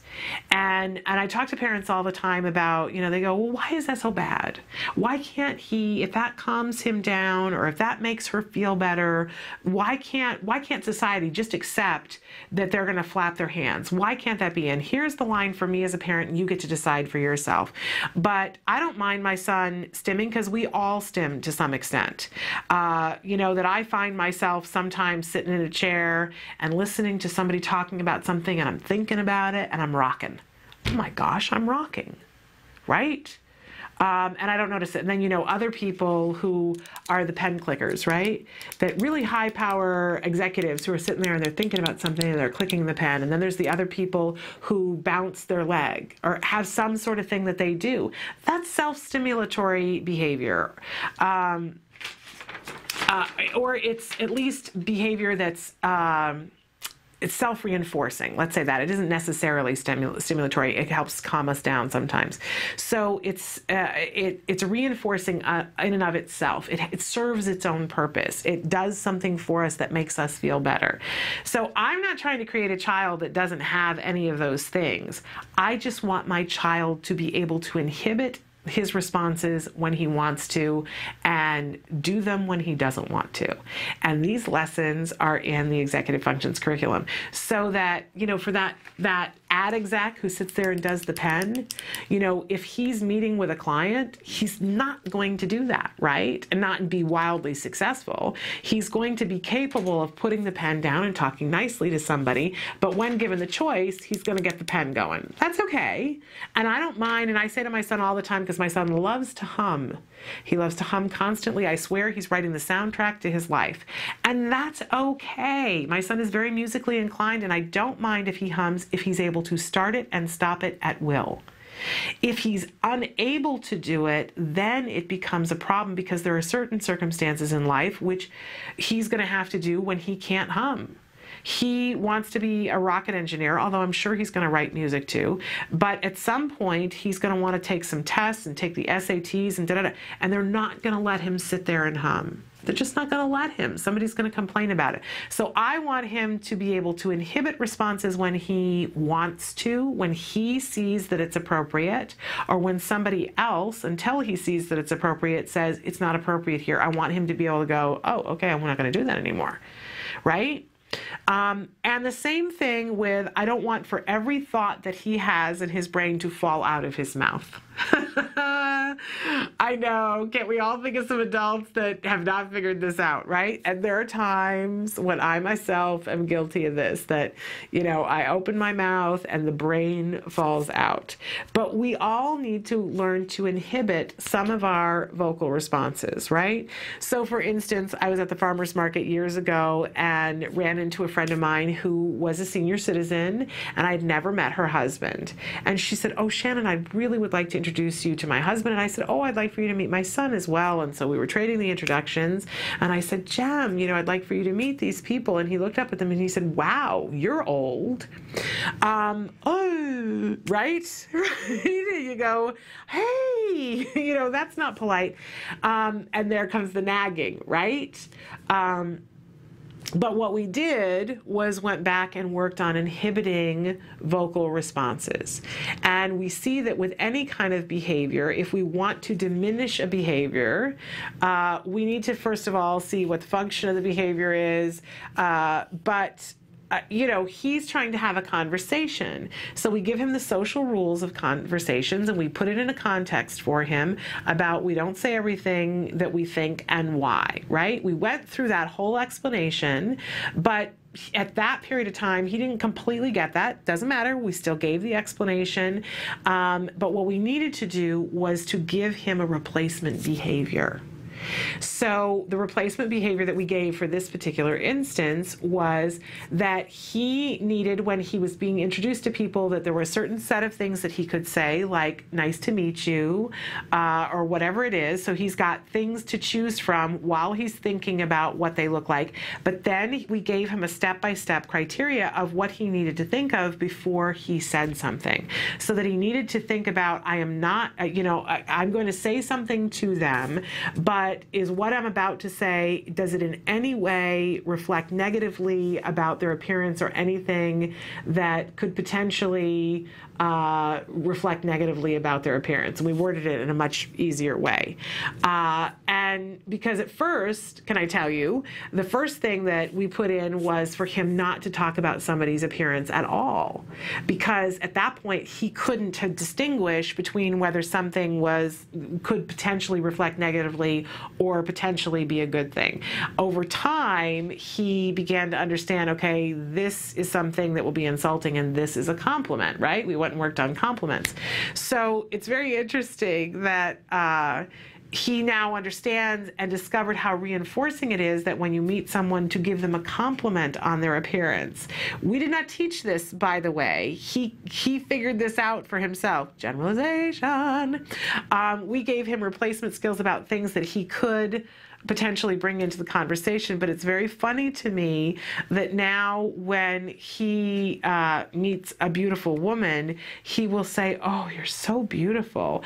And he is so reinforced by the reaction that comes from that. I know I'm going to have problems later on. But it's very interesting how kids start to pick things up. But first, we had to teach him how to inhibit his responses, that everything that you think does not come out your mouth. But we had to give him replacement behaviors. Here are the things that you can say. Here's sort of a checklist of different things that you can say. And if you're starting to think of something else, it has to go through this filter first. So at first it was, you're not allowed to discuss somebody's personal appearance. Not allowed. And then over time, as we learned about insults and compliments in particular, then he learned, okay, well, you can give a compliment on somebody's appearance. Oh my gosh, and he loves that. I've shared before too that his other big thing, Mr. Personable, he's so much better with adults than kids, because I'm not giving him enough opportunities. It's my fault. Which is not productive. I just need to get more play dates. But we will go to a store and I'll be asking somebody a question. I'll say, excuse me, do you know where this and so is? And he always makes a habit of reading their name tag. And when we go away and thank the person, he always says, well, thank you, Deborah, and says their name. And it's amazing what happens when he does that. He's got me starting to do it now. And when I don't do it, he prompts me. He's like, Mom, make sure you thank them by name. Because it's very reinforcing. Can I tell you? Now there are some places that we go in stores on a regular basis and he's starting to know the people by name and they always light up when they see him. They're like, how are you? We missed you. We haven't seen you in a couple of days. Mr. Social Butterfly. But he learned that that's reinforcing, saying, thank you, Deborah, or thank you, Donna, or thank you, Robert. So very interesting. But we can teach children to inhibit a response physically or verbally by giving them a replacement behavior and giving them rules around when is this behavior allowed to happen. And also part of that too, I'm just remembering, is that when my son thinks something, and at first he was like, well, I gotta say it. It's like bubbling up and it's gonna come out. And so what we said was, you can be thinking that, you say something else, but you need an outlet for that thing. So when we walk away, when we're far enough away that they can't hear, then you can whisper it to mom. Oh, the things he whispers to me, even to this day. He'll say to me, did you see? And sometimes I have to say, check, can you see? Can they hear? And then we get to the car and he'll go, did you see how big the ear holes in his ear were, Mom? That he had discs the size of, did you see? And very reinforcing for him to be able to talk to me about it in the car. Because he's noticing more and more about the people around him, and he wants to comment about it, so we just gave him the rules. Okay, so we can inhibit responses in this way, giving the replacement behavior. Let's take a quick break, because we're going to come back to another short segment, and then at 11 o'clock, we're going to have Polly Tomey with us via Skype, and I know that you're going to love her, so stick with us. Hello, I'm Polly Tomey. Over the last 3 years, we've been shouting out about teenagers on the autism spectrum that are fast becoming adults. I want you to meet 7 teenagers, all with varying degrees of autism, and they're just 7 of hundreds of thousands worldwide. It's not about what they can't do, it's about what they can do. It doesn't matter if you're verbal or non-verbal, whether you need support or you don't need support. Please join us in showing the world that all people with an autism spectrum disorder deserve to be given a chance. My name's Tony, I'm 16 and I love working in the cafe. Thank you. Tea and your biscuit. Is there anything else I can get you? No, it's good, thank you. Have a wonderful day. Hello, I'm Billy. I am 15 years old. I like to do some planting things.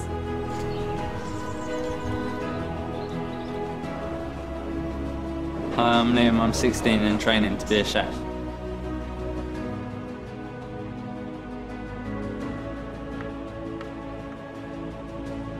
I'm Toby. I'm 18. I like to feed chicken.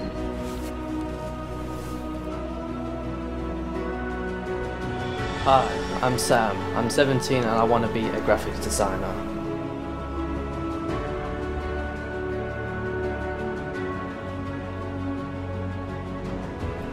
Hi, I'm Dean. I'm 16 and I want to be a computer programmer.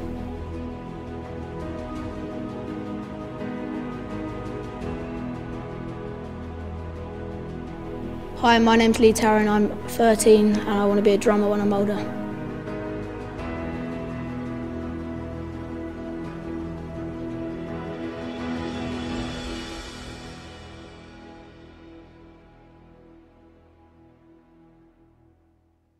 Welcome back to Autism Live. Of course, that was Polly Tomey that you were just seeing. She's going to be joining us in just a few minutes via Skype. A really wonderful, inspirational autism mom. If you're ever feeling like, boy, it's overwhelming and you don't know how you can get it done, I'll tell you, over the years, there were just a handful of moms that I looked at and went, man, how are they getting that done?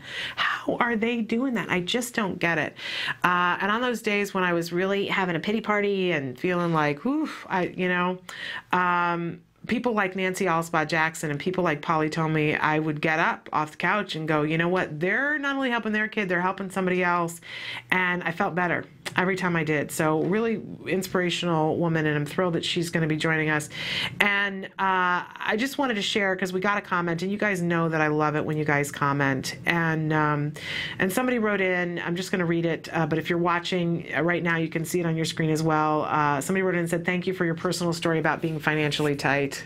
And it's those shame things that we don't ever want to share, right? But oof, and keeping faith, hope that it will be okay. We just started our son on some meds, and when I paid for it, I freaked out. I think we've all been there and done that, right?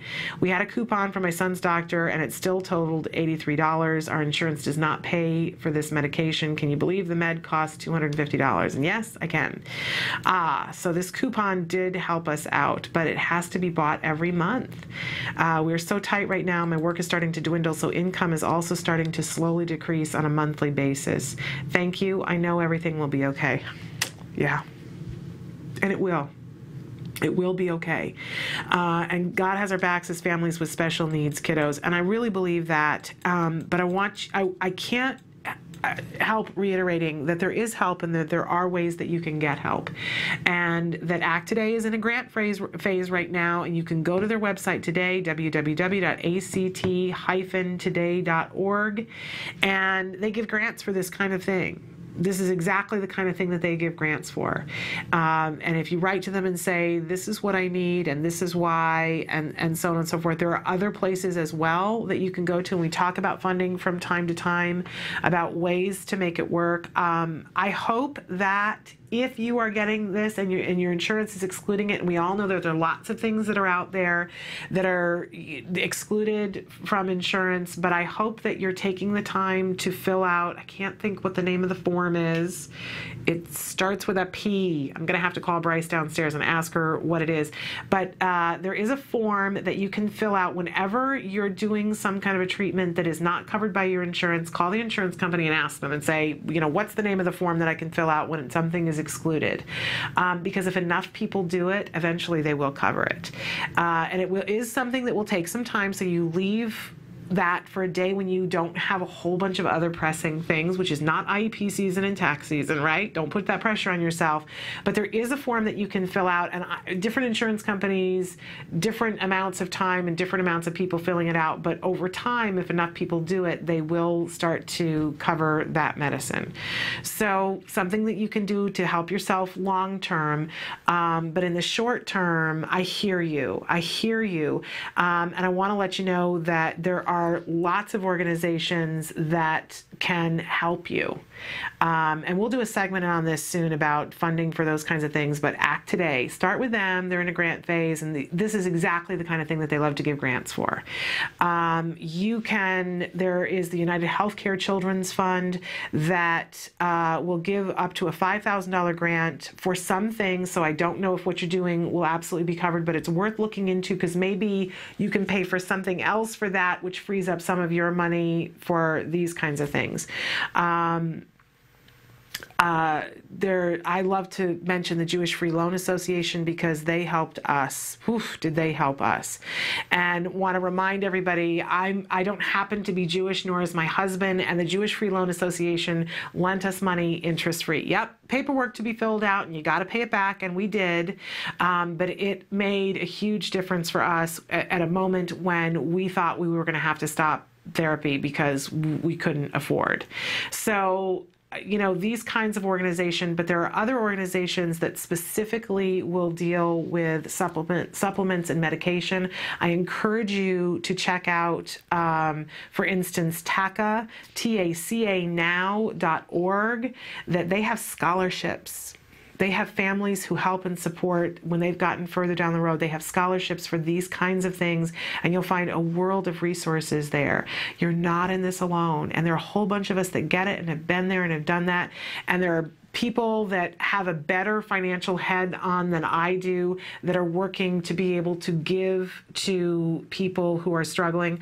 Also, we had Ariva Martin from the Special Needs Network. They're another resource that they help families to be able to do workshops to help you to find jobs that you can do while your child's doing therapy. I was so impressed with that, and to be able to help families fund the things that they need to fund. So don't be alone. Don't be overwhelmed. Know that it is possible. It is going to be okay. You're going to find the answers that you need to find. Please check back with us.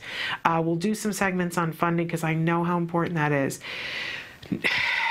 It's all a part of this stress, right? I love that last year Holly Robinson Peete wrote a blog and said, here are the 8 things that I think the world needs to know about autism. And number 1 was, no one can afford this. There is nobody on the planet who can afford this. So we can all let go of the shame of the fact that I couldn't.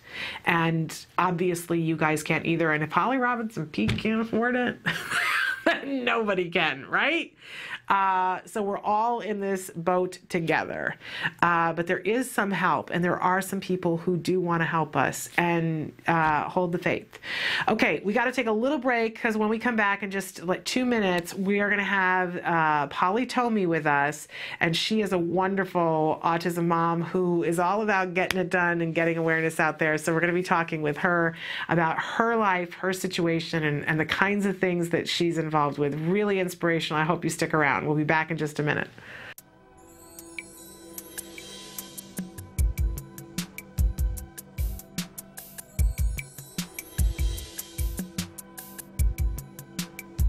Hi, I'm Monique Erickson. I'm a senior supervisor here at CARD in the training department.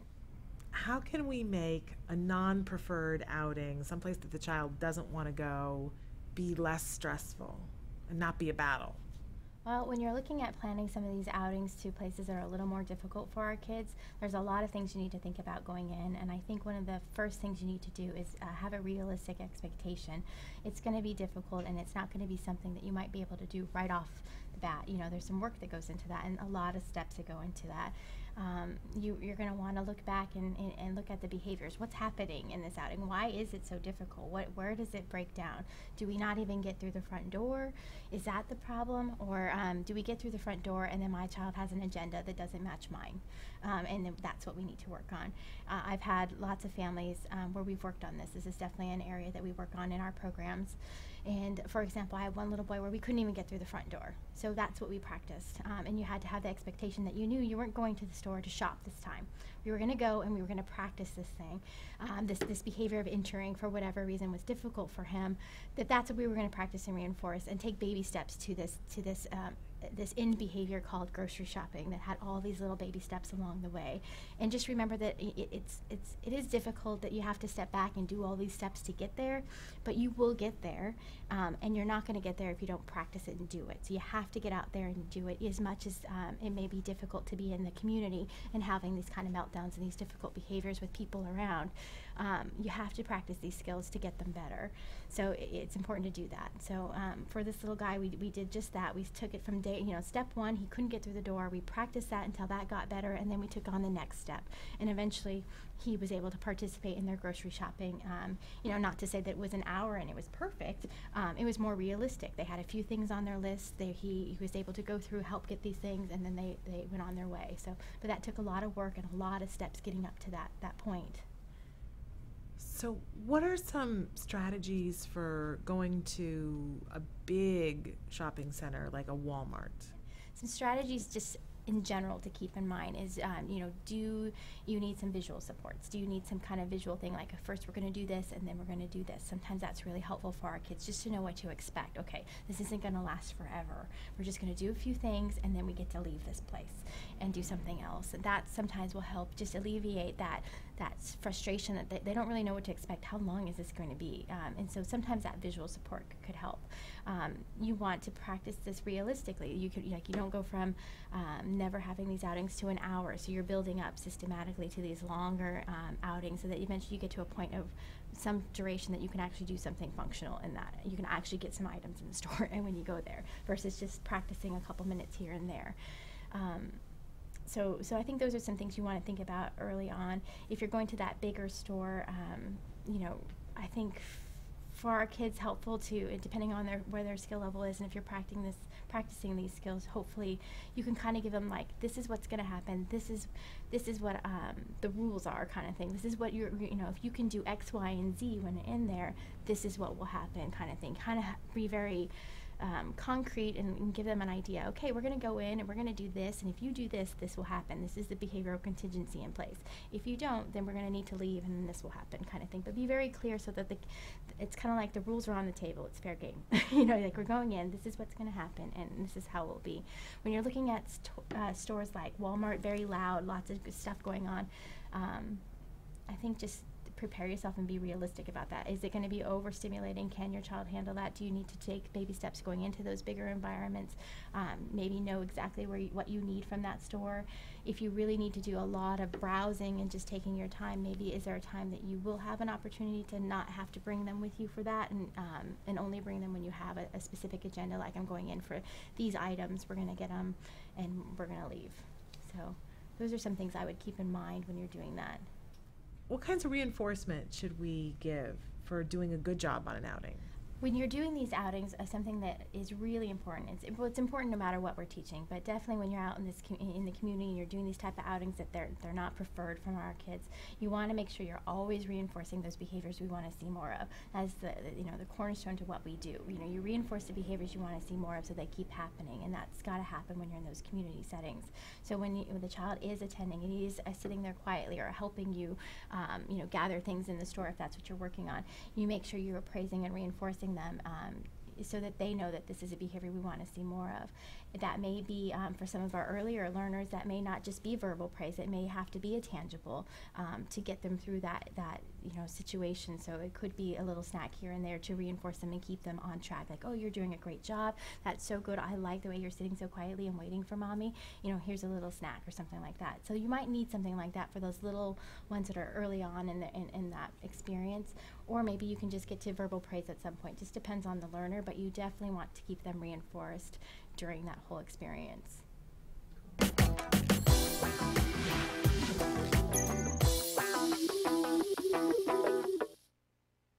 Welcome back to Autism Live. I'm Shannon Penrod. We're webcasting to you live from the Center for Autism and Related Disorders headquarters in Tarzana, California.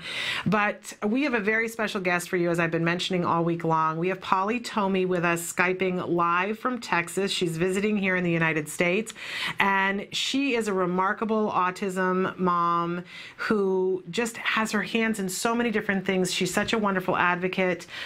You may know her from Autism Mothers TV. You may know her from the Autism Media Channel. You might know her from the Autism File, but if you haven't met her before, I'm thrilled to be able to introduce her to you, Polly Tomey. Polly, are you with us? I am with you. There she is. You look lovely. You always look lovely. And so thrilled to have you here. I want, for people who aren't familiar to you, to know a little bit about your story, because you are an autism mom, correct? I am very much an autism mum, yeah. My son is about to be 16 years old, so we've been at it for a bit. And he is a handsome young man, too. Thank you. He is a handsome, and you know what's so lovely? It's his first time here in America, and he's getting so many compliments from people. He's just loving it. You're so polite over here compared to England. Oh, that's so interesting, because everybody talks about Americans and how rude and abrupt we are. No, okay. Not at all. We're loving it. We're absolutely loving it. So well, he's really enjoying his time here. Good to hear. And so, Polly, he's not your only child, though, right? No, I have 3 children. I have Bella, who some people might have heard of her campaigning work. She's done really well. She's been invited by the Prime Minister to be part of his new big society, and this is all for her campaign, which is Give Autism a Chance. So she's doing really well getting out there and campaigning. We need this younger generation to come forward. We need them badly. Absolutely. But how did autism come to be at your house? How old was Billy when he was diagnosed, and how long did it take you to get him diagnosed? Well, Billy was developed absolutely beautifully. He, at around 14 months, really became very, very, very sick. And by 18 months, he couldn't answer to his name, had no idea, head banging, really, really, really very severe little boy with a lot of issues. So we knew that there was something very badly wrong with him at 18 months. And he got his diagnosis fairly quickly at 2 years, because it was just the postman could have diagnosed him. It was that bad. Wow. Yeah. And I'm not really familiar with how things work in the UK, but so once you had a diagnosis, was there a clear path for you to take at that time of what to do to help him? No, I mean, this is 14 years ago when he got his diagnosis. There was literally nothing. We'd never heard of any conferences. We couldn't get any help. So what we did at the time, my husband was a fitness trainer, literally would train famous people. He trained Anthony Hopkins for Silence of the Lambs. He was one of those literally fitness trainers. And one of the people that he was training owned the television station out there. We had only 3 major television stations at that time. And he said, why don't you do a television program talking about what Billy's about Billy's autism, and you might get some help. So we thought about it long and hard, and we did it. But the problem was we didn't get any help. We got inundated from parents saying, "Can you help us?" Right. So that's when we knew we weren't on our own. But there was literally nothing out there. And so is that when you decided to become an advocate and work towards spreading information all over the world? Well, that's when I thought, all right, I can't just ignore these emails and letters and people knocking at our door. So what we decided to do was to put all of these contacts that we had, parents, together in a sort of newsletter thing and send it out to each other and hope that between us all we can answer each other's questions. And that's how the Autism File was born. Wow. But it grew way too quickly. It was in my little shed in the garden. I have no experience at being a publisher or a journalist or anything. It was just a couple of friends coming around and helping, and it just grew enormous very, very, very quickly because, as you know, the numbers. Yeah. Well, and it's amazing how when you get in a positive place, how much autism can change your life. And it's not always negative change, that suddenly, you know, you didn't have this background before, but it came into your life. And clearly, Polly, you're very good at this. We just get by. And you know what I think? Do you know what I think helps? I think if you've got a deep passion for something and you write from the heart and you tell the truth, really important, all of those things, I think anyone can do that. You've just got to really, I mean, I'm so passionate about autism. I regard everybody's child with autism as my own. You know, I can't help it. I think a lot of autism mothers are like that. Yeah. And if it's someone who's in a worse situation, you think that, you know, that could be my son, or someone who's got something that you haven't, you learn from that. We're just a fabulous team, and we are one big family, I'm sure of it. I think we have to be. We have to hold hands. I know that there's a lot of controversy and sometimes we're divisive in the autism community, but I think we all have to hold hands because that's the only way we're going to get to be able to help all of our kids, not just some of them. Absolutely. And you know what the key is here, and I know it's hard to do sometimes, but we really mustn't judge each other because we've got to help each other, because if we do that, we will break through on this. And with the new numbers that have just come out of autism, we need each other more than ever. I agree. I absolutely agree. So Billy is 16 now, and how is he doing? He's doing great. Now we're going through puberty. Yeah. Now, and which is a challenge. Yes. We're just learning that it's not okay to go up to every single woman you think is lovely and pretty and just immediately hug them. So that's our latest nightmare at the moment. Well, I don't know. He's pretty handsome. I don't know that all the beautiful women will mind all that much. We just showed a few minutes ago one of your clips of Give Autism a Chance, and which your son was featured in. And I was commenting, I was like, you know, he is a very handsome young man. I think you're going to have to get a baseball bat and beat the women off of him very soon. Oh, well, he's definitely into women, so somehow we've got to sort all that out. But I'm taking lots of advice from autism mothers that are a little bit further down the road on that. So, and I know, I don't know if you know Chantel Cecile, she writes some amazing books on puberty and all that kind of stuff. So picking up those and learning as we go along. Absolutely fabulous. You know what, Polly, we're going to take a little bit of a break, but when we come back, I'm going to ask you to talk specifically about some of these different, like the Autism File and some of the different networks that you have working and the opportunity for people to connect with you and get information, because you're a wonderful clearinghouse of information. So we're going to take a short break, and when we come back, more from Polly Tomey. We're going to tell you exactly how you can see some of the things that she's doing. Stick with us.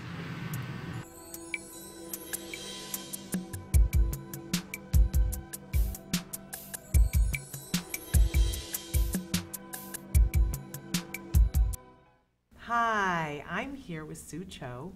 And Sue, tell the folks at home what exactly it is that you do. I'm a senior clinical supervisor, and so I provide supervision and consultation for kids in clinics. I also am a trainer within the training department, and so supervisors go through a training process through our corporate office, and I'm a part of that training team and making sure that they're getting the proper support and learning the things that they need to be a successful supervisor. And I also provide workshop services for children that don't have access to a card site. And so I see children all over North America, the Caribbean, Asia, Europe, and South Africa. So today I've asked you to come here and talk to us about getting our kids to recognize their own emotions. when do we begin to work with them on recognizing their own emotions? We typically start to teach emotional recognition after they've been able to identify it in other people first. When it comes to your own emotions, it's more difficult for our kids to realize how they may feel. They can't see their own emotions, which is why it's especially difficult for them to recognize.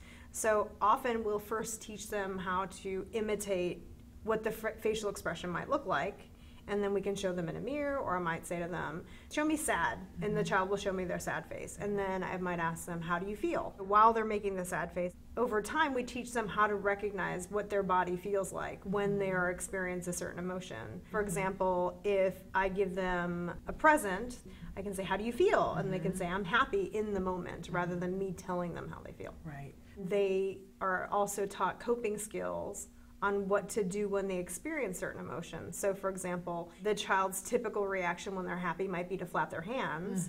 I can then teach them to say, wow, this is cool, I love this, this is awesome, so that they're showing other people how they feel in a more socially appropriate way. We have to teach them strategies of what to do when they feel a certain way. So for example, if my child is angry, rather than just saying I'm angry, what are some other things that we can do for them to release their anger?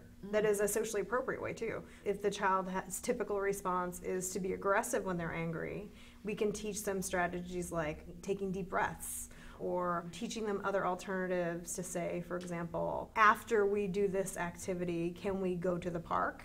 So that it's not just, you will tolerate this and you will just learn to deal with it. We have to teach them other strategies. We want to teach them skills that they can do on their own, because if we're also teaching them skills that always require someone else to administer them, it also doesn't make them independent. Right. So it's important to teach them to recognize and then what to do if that is occurring. Welcome back to Autism Live. We're webcasting to you live from the Center for Autism and Related Disorders, and our special guest today is the wonderful and fabulous Polly Tomey. And we were talking with her just a few minutes ago about her story with autism. But Polly, you have taken, and Nancy Allspaw Jackson is on our show every Wednesday, and she likes to say, sometimes your disability can be a wonderful opportunity for growth in other areas. And you certainly are the poster child for that. You took this information that you had, you created this network, you were talking about how you did Autism File out of your shed, but it started to grow and grow and grow, and of course it's a wonderful, wonderful resource right now. You're still the editor-in-chief, but it has grown into this amazing entity that provides such lovely information. Tell our viewers about how they can access the Autism File. Well, if you're living in America, you can just simply walk into Barnes & Noble and pick it up. And then I think on our website there's a list of lots of stores that you hold that is in over here. But if you go to the website, which is www.autismfile.com, everything is on there. And you're right, the best thing ever I did, when we got to the stage where we were stamping over 1,000 subscribers by hand, and we had to get some help. So this wonderful company called Belvoir Publishing in America, they've taken it and they get autism, and they've brought on wonderful, amazing autism mothers to write, who have the skills, the journalist backgrounds and skills, because people forget autism mothers had pretty good jobs before they world of autism. Yes, we had lives before. But so tell them some of the different people, for instance, that write for Autism File, and what some of the different subjects are that you guys cover, because it's really pretty comprehensive. Yeah, well, we cover mainly what people ask us to cover. So we go to a lot of conferences and we speak. We've got a wonderful Facebook page where parents say, look, can you please cover this or that? We've got Rita Schreffler, who's an autism mother and board member of the National Autism Association. She's our editor. Oh no! It's okay. What should I do? Should I turn it off? It's not my house. It's up to you. Whatever you feel that you need to do. If we have to, we can take a break. It's real life. It's what happens. And I'm in someone else's house, and wait a minute. I'm going to find the phone, and I'm really... Okay. Do what you need to do, and I'll.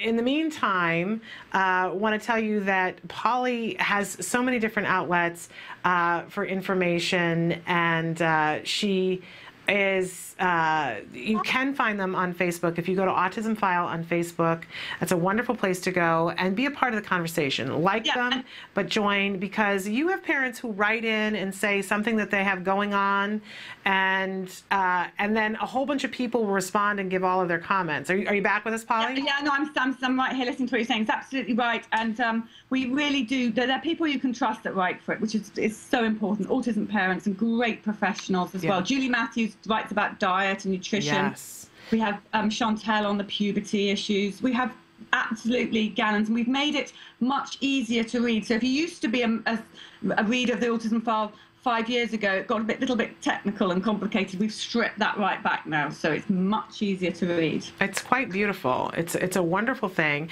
but it's not. You didn't stop there. Like, that would have been enough, and a lot of people would have said, "I've done my work. I can go home now." But you didn't stop there, and you started to create videos. And tell us a little bit about how that and is that how it turned into the Autism Mothers TV? No, you see, well, what happened was the Autism File was a wonderful resource, but I was getting more and more. The more times that I went and spoke in places, I did a lot of it on television through the campaigning, the more emails and desperate, breaking families calling me, asking me for help. And I suddenly realized I'm going to have to go out and film these families, because people are still not getting how people with autism are living. So I found a wonderful young man with Asperger's who was training to be a cameraman, and he would follow me around and we'd film families with autism. And from that developed more, and we put it on the site, which we called Autism Media Channel. And from that, we started to just film more and more and more. And I think it's much easier to see something, watch something, than even read something. So, for example, we did a piece about, my husband's a nutritionist, so we did a piece about how to get supplements inside your child, because you can write about it, but when you physically watch it, it's so much easier. So that's how that was all born. And then I was approached by a man who owns 4 Sky channels, with Sky's huge in Europe and England. And he said he's got a godson with autism, and he'd seen the work that we'd done, and would we be interested in doing a half-hour weekly show on autism? So we jumped at the chance. We don't get paid. You never get paid in autism, do you? No, I know. It's a bit, it's filmed in my house, and we've done every single bedroom and every single bath, and we filmed in every room. But it seems to work. It just gives people a lot of, support. And Bella's done a bit about siblings. And we try and cover just general life and try and give people as much advice. And it's really taken off. Well, and I have to say, and I love that you also include things for relaxation and for moms taking a moment, because we don't enough, and how to stay healthy. It's very well balanced and very interesting and informative and quite fun. So how can people find that here in the United States? Well, anyone can watch this worldwide. It's all free. No one has to pay money for anything. And if you just go to www.autismmediachannel.com, we've YouTubed everything so that it should run really easy for everybody. And you can just watch anything you like, and if you want to make some stuff and send it in to us as well, it's just a place where people can visually watch autism and hope that it gives people support and help. Well, it's all wonderful. And you've started a new campaign, and we've been running a piece here on our show that you sent to us about Give Autism a Chance. Tell us about how that came about and what it is you're trying to do, because I know you've got an event in Texas this weekend. We have. This really is about the fact that, my son is about to be an adult. He's just about to turn 16, and there really isn't any provision for him. There's a few very, very good places in England, and I know there are some good places in America as well, but with the numbers we've got, it's not enough. No. So I don't want my son in a care home or institution, or, God forbid, prison, because a lot of our adults are going there not because they've done anything wrong, but because they've done something that's not okay to do in society. So this Give Autism a Chance is to show that this whole thing is not about what they can't do, it's about what they can do. And even if they're described as very severe, and I've seen all sorts of autism here with support, I've yet to meet one person with any level of autism that cannot do something. They can all do something, but with support. Yes. So that's what Give Autism a Chance is about. And so last year we set up a cafe, and it was staffed entirely by people on the spectrum, and other people sent in products they'd made either with the help of their parents or carers or whatever they were, and we sold those. and the people ran the cafe. It was great fun, slightly manic. Sounds great. And now we're doing it in Austin. So this Sunday at the Spider House Cafe in Austin, from 12 till 3, the whole cafe will be staffed by people with autism. It's going to be hilarious. I know it's going to be funny. How fun. But you know, Polly, it's so positive. It's taking things and saying, well, here's what's possible. And that's so positive. I think that gives so many of us so much hope. So it's a wonderful thing. And you also were asking people to send in clips of their adolescent children, correct? We did do that, and I think there's a lot of people who don't have flip cams, but they have tried to send in mobile things, and we've got my lovely cameraman in England is now putting them together to make a montage of them. But it's really, really interesting the skills that people have. And I don't mean talents, savants. I'm not talking about that. I'm talking about, like, one man loves stacking the dishwasher, and his mother said that's all he'll do all day, stack the dishwasher. Well, fabulous. Yeah. Our That's cafe useful. loves doing that. Yeah. Did one boy Oops, I'm losing you. Have we lost her? I cannot hear her, but we'll try to get her back. It's just, you know, technology. So she froze, but we're going to refresh. But you know what? Let's take a break, and then we'll, hopefully by the time we come back, we'll have Polly back with us, and we can talk about some of the things that she's done that are controversial to bring attention to autism. She's the one who was on the billboard in her bra saying, boys, let's talk about autism. That's a powerful mom. I'm not willing to take my shirt off. But Polly can, and thank goodness that she has. So we'll talk with her about that in just a few minutes. Stick with us.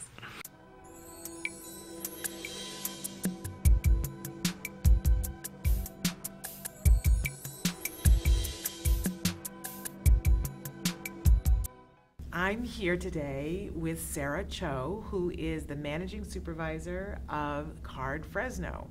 And she's a wonderful resource, and today we're going to be talking with her about using assisted technology.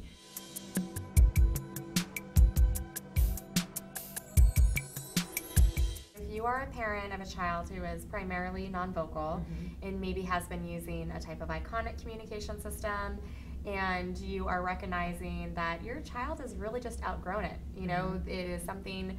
They need something faster. They need something better. There's so much more that we can do in the world of augmentative devices.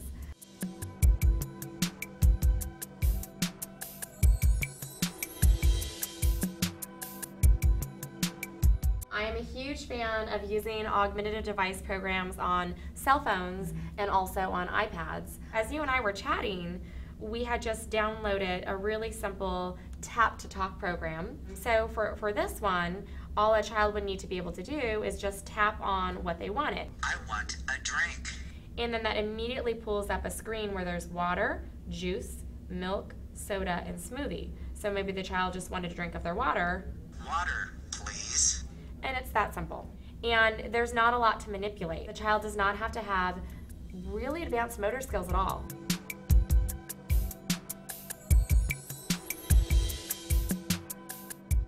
We're seeing more and more organizations advocating getting an iPad because of all those features. But it's not just for kids who are non-vocal. We have a lot of kids, you know, who have significant impairment in their sensory regulation. They really are seeking visual input, auditory input, tactile input. And if they're learning to appropriately play with a cell phone or with an iPad or with a computer, it provides those levels of appropriate sensory stimulation. So you're getting appropriate sensory, hopefully leading to a decrease in some of those repetitive behaviors, and you're teaching age-appropriate play skills. You know, they have free apps even if you're working on verb use, and the child can actually scroll through the different pictures and practice talking and narrating what they see in the pictures. There's just a lot of wonderful things that you can get from devices nowadays. You know, whether we're looking at language, social, play. For my son, it's quite the social thing. When he sees somebody else who has one, he gravitates to them and they start playing together. It really starts the conversation with the other child. What games do you have? What apps do you have? Can I play that one? Can I see it? Yeah.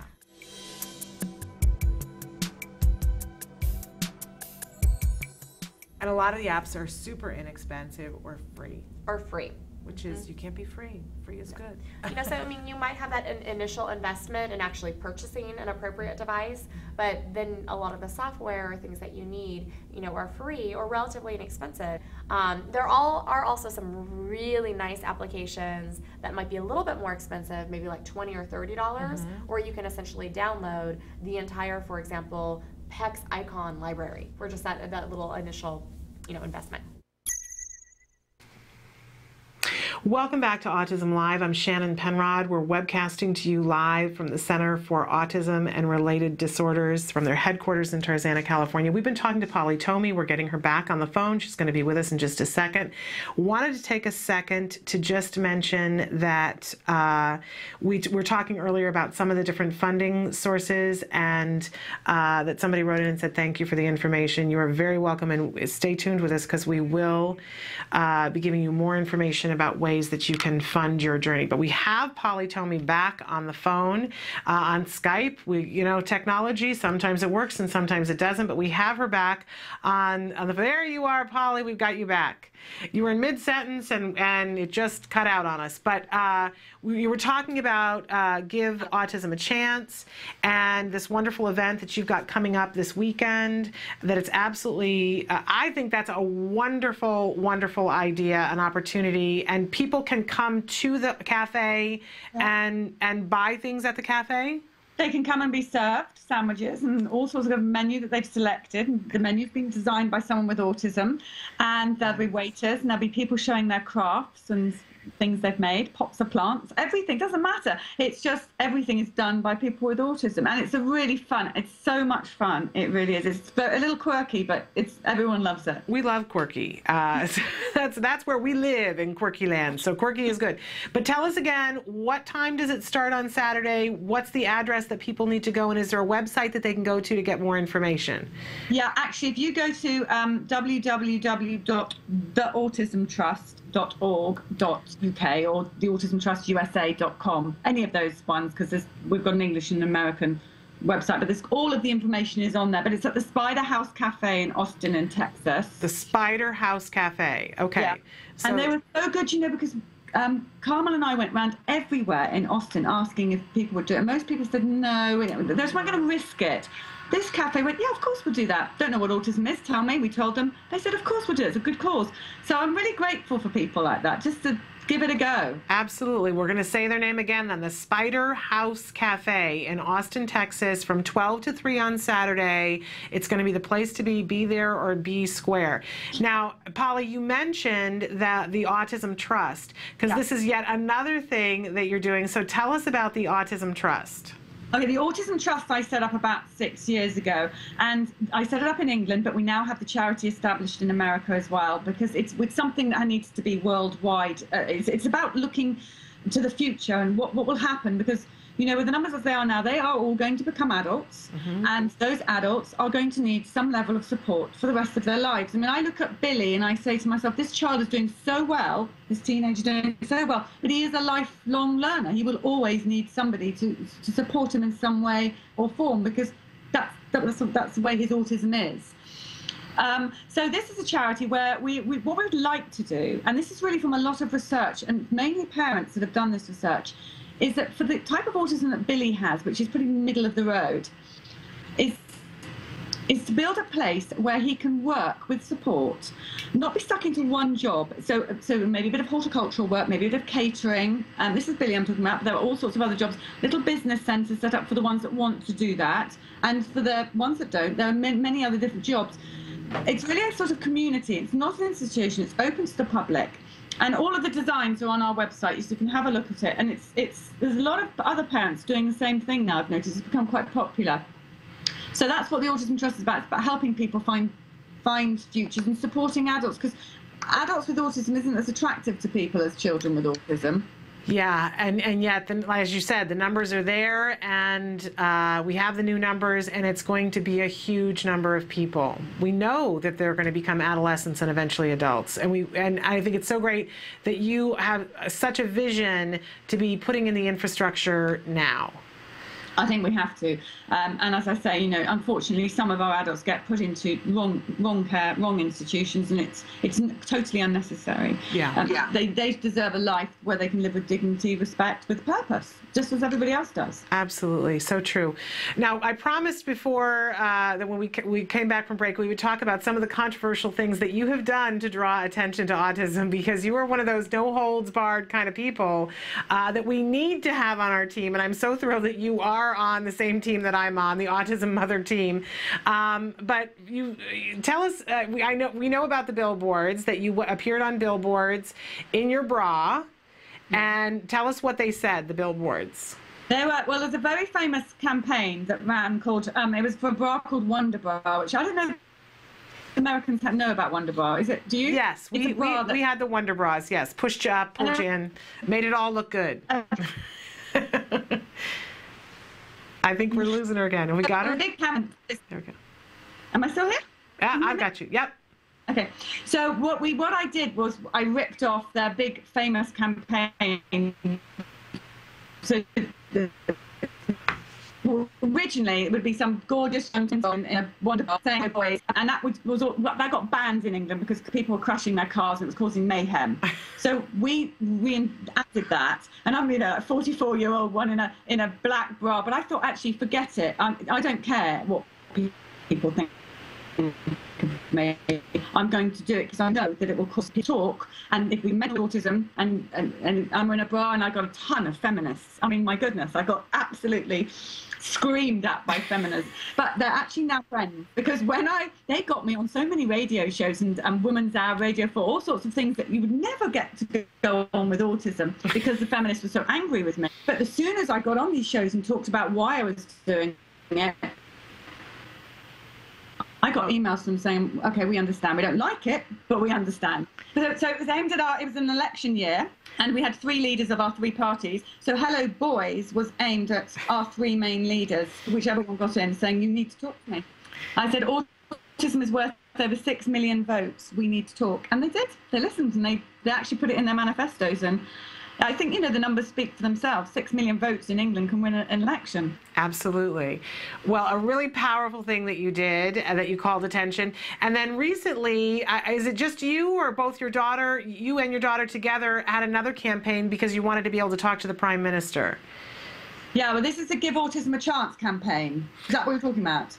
Okay, because I just saw that there were notes that you had written and saying, here's my phone number, please call me, to the Prime Minister. No, that was last year. That was big. That was me. I managed to get my lovely billboard man.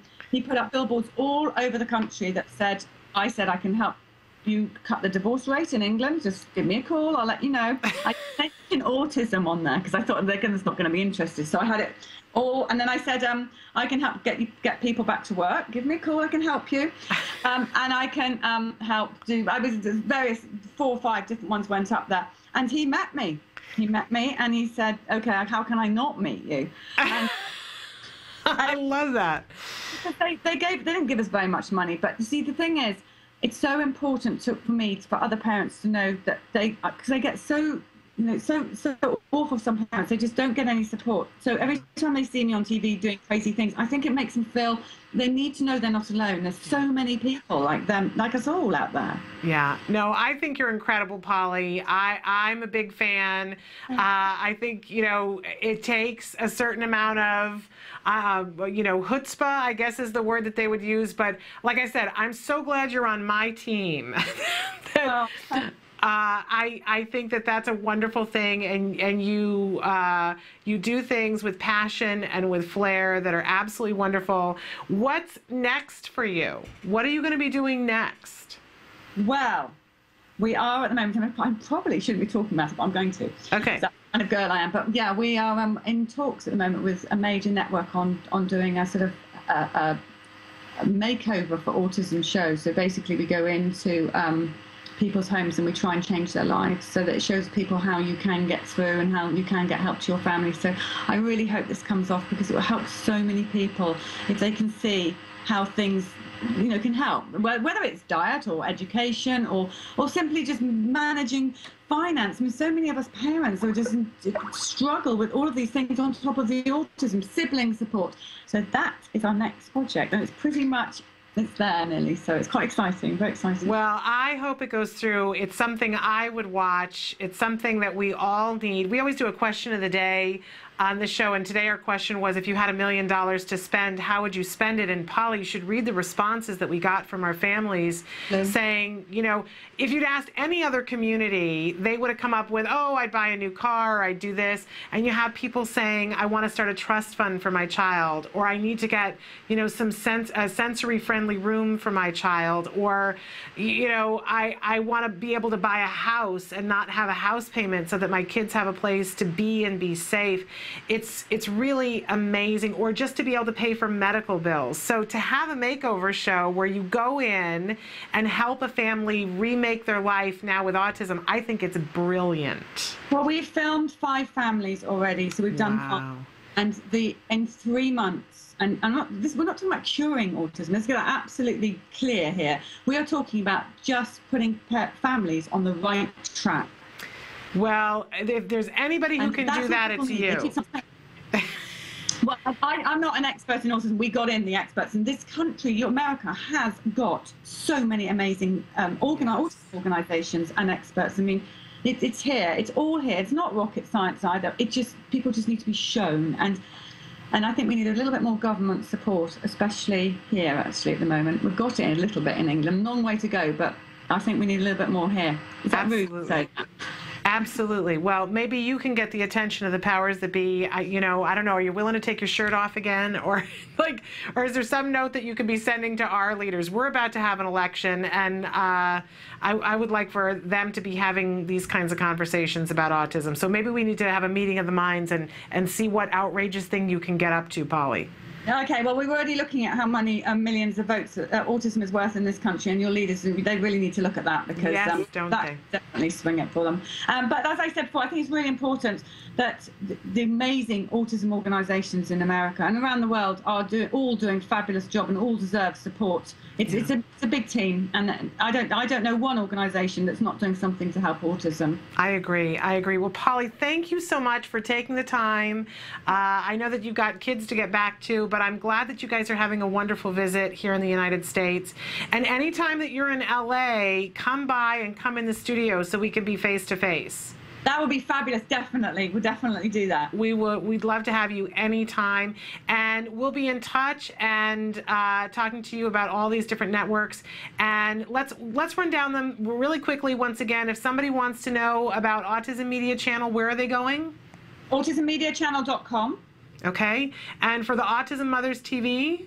They again go to the AutismMediaChannel.com. It'll be on that as well. On there. Okay. Yeah. And then for the Autism Trust? Is go to autism it's really important to put the in front, the autismtrust.org.uk or the autismtrustusa.com. Okay. .org. And then the autismfile.com. So that's years and years and years of articles there for people to look through and read. Absolutely. And you guys are also on Facebook. Any place in particular that you want them to go to on Facebook? Well, there's the Autism Media Channel Facebook and Autism File Facebook, but you know where people will get the most help? Go to Autism Mothers. Yes. We've got over 30,000 autism mothers on there. You've got a problem, type it in there. There's going to be a mother that's going to give you an answer. Absolutely. It's a really good resource. I'm on there. I participate on there.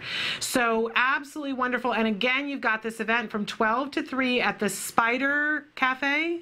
Spider House Cafe. So there's information about that that's on the Autism Trust site, so you can go on there and have a look at that. But and you know what? The Mayor of Austin has proclaimed that Sunday, the 22nd of April, is Give Autism a Chance Day in Austin. How cool is that? That's so awesome. That is so awesome. Good for you, we're getting there. You're getting there. Well, wonderful. And anything we can do to help you, just let us know. But thank you again, and have a wonderful event on Saturday. I hope you raise a lot of money. Thank you so much. Take care. Okay, bye-bye. Bye-bye.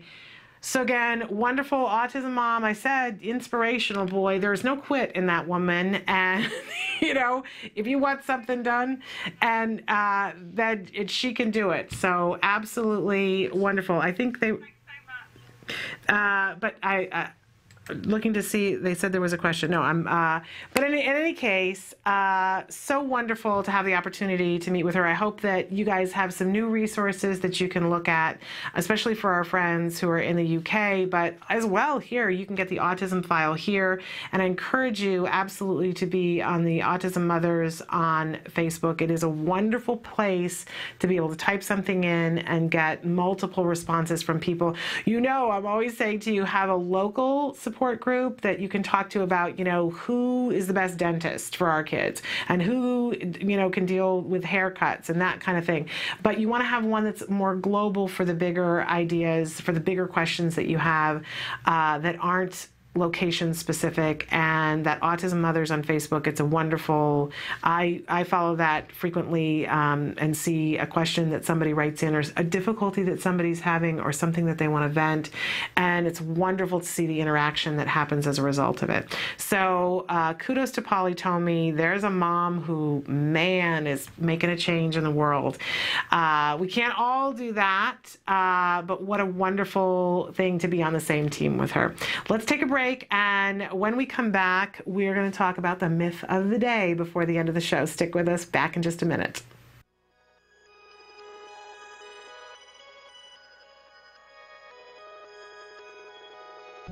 When Maddie was diagnosed, I'll be honest, I was very ignorant on what autism was. I knew that autism was basically something that hit boys at the age of 2 to 3 and shut down. And sometimes you think of the typical Rain Man movie. And with Maddie, she was doing all the same signs and symptoms of a typical child with autism spectrum disorder. Stand up. She didn't even acknowledge us coming into the room. She had barely any eye contact. She didn't interact with her sisters. She didn't really do anything. She just basically lined up her toys and that was about it. We have a team of 7 volunteers, or 8 now. We have 8 volunteers, including my husband and I.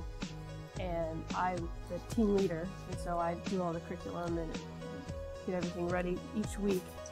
Jana was downstairs until 11 o'clock at night working on curriculum, going through 2 different textbooks.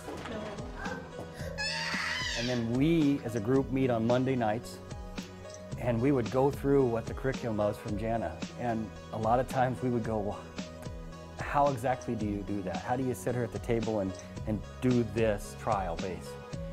What Skills has done for us, it's taken that away from Jana trying to figure out the curriculum for one.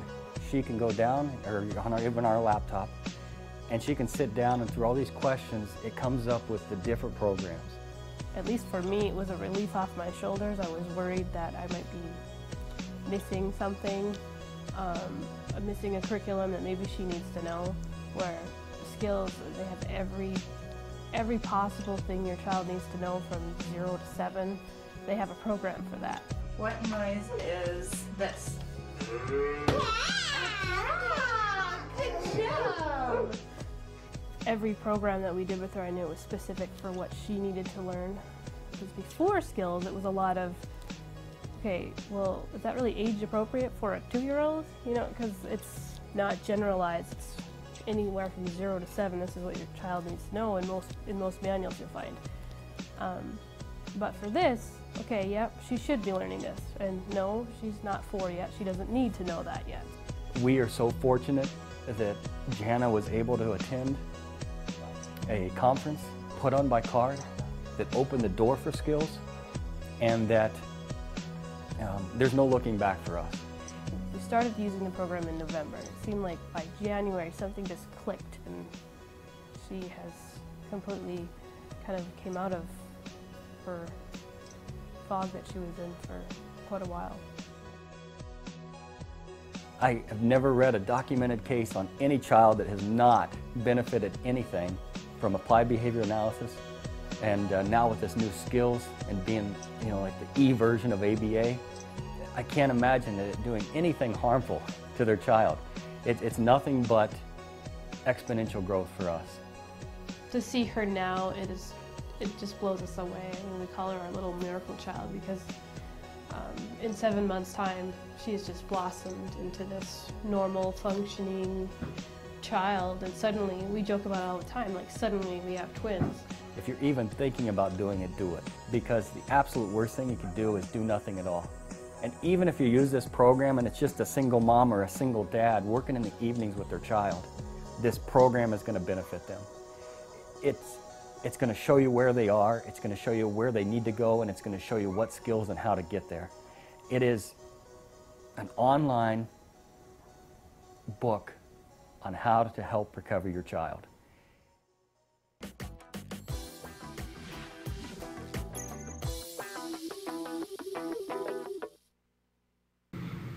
Welcome back to Autism Live. I'm Shannon Penrod. We're webcasting to you live from the Center for Autism and Related Disorders.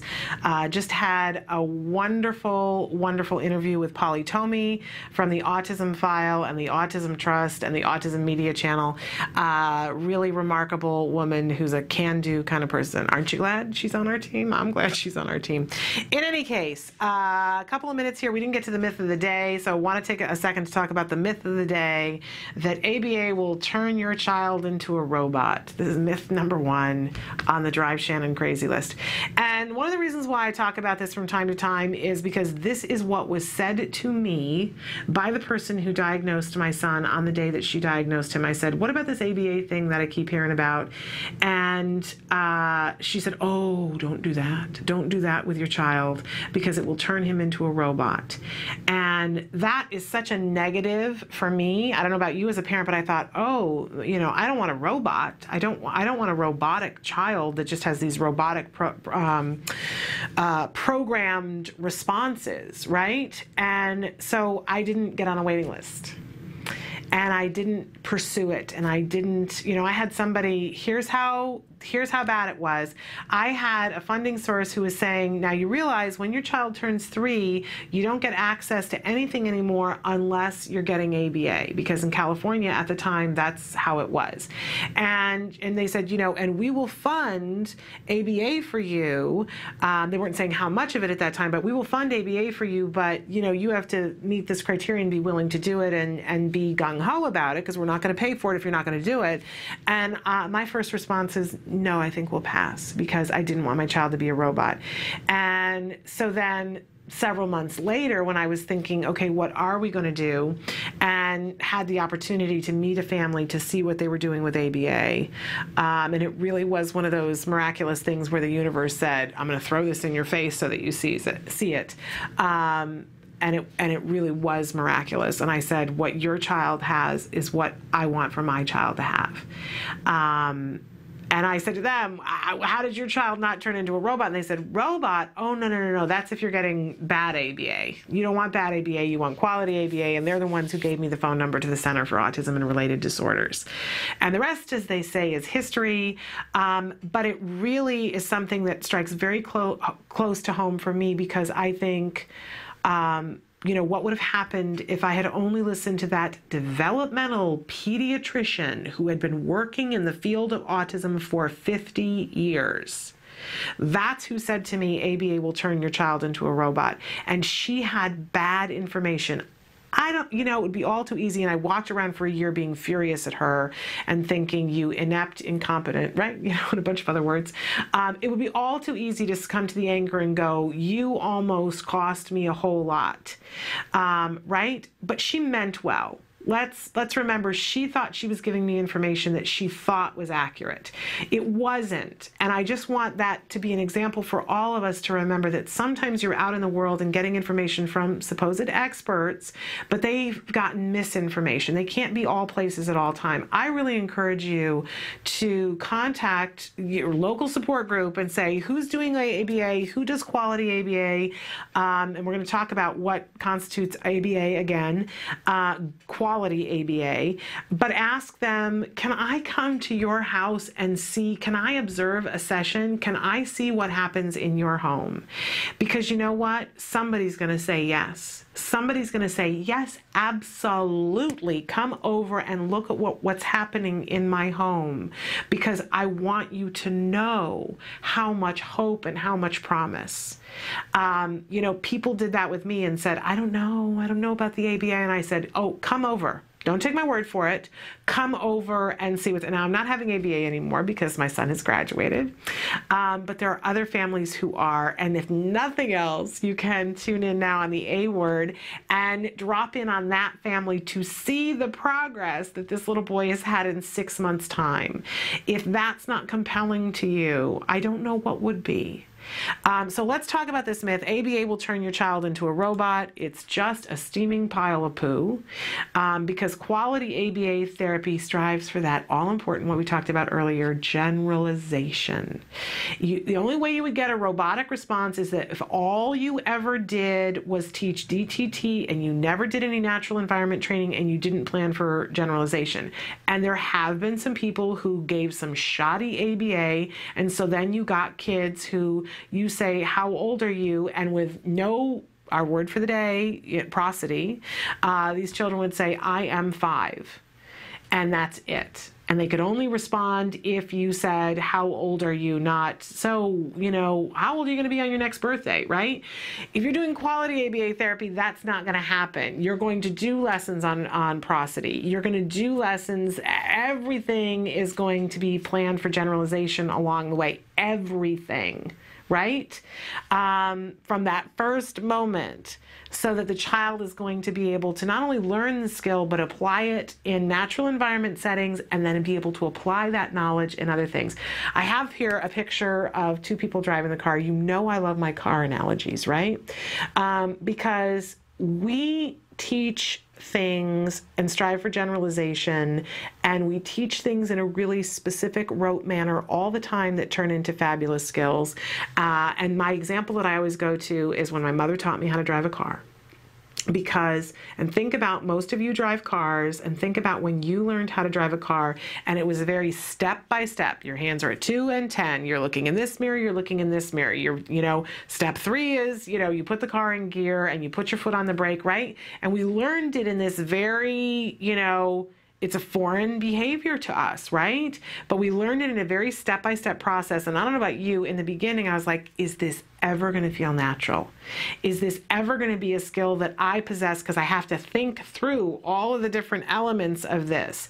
Well, that's kind of like the DTT when we're teaching autism. We're going to teach the, first this, then and teach it in a very specific way. And we're not going anywhere yet. We're not out on the freeway.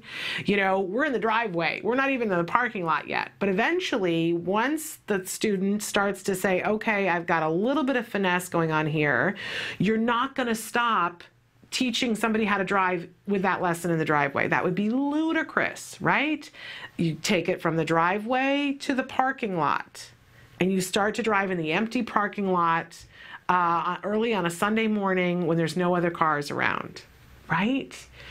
So we're beginning some natural environment, but we haven't taken it all the way to natural environment. But eventually you take the person who's learning how to drive out on the road in very controlled environments, helping them to get it. But along the way, hopefully you're teaching this person all these lessons in a way so that they're not just going to learn how to drive on that one street.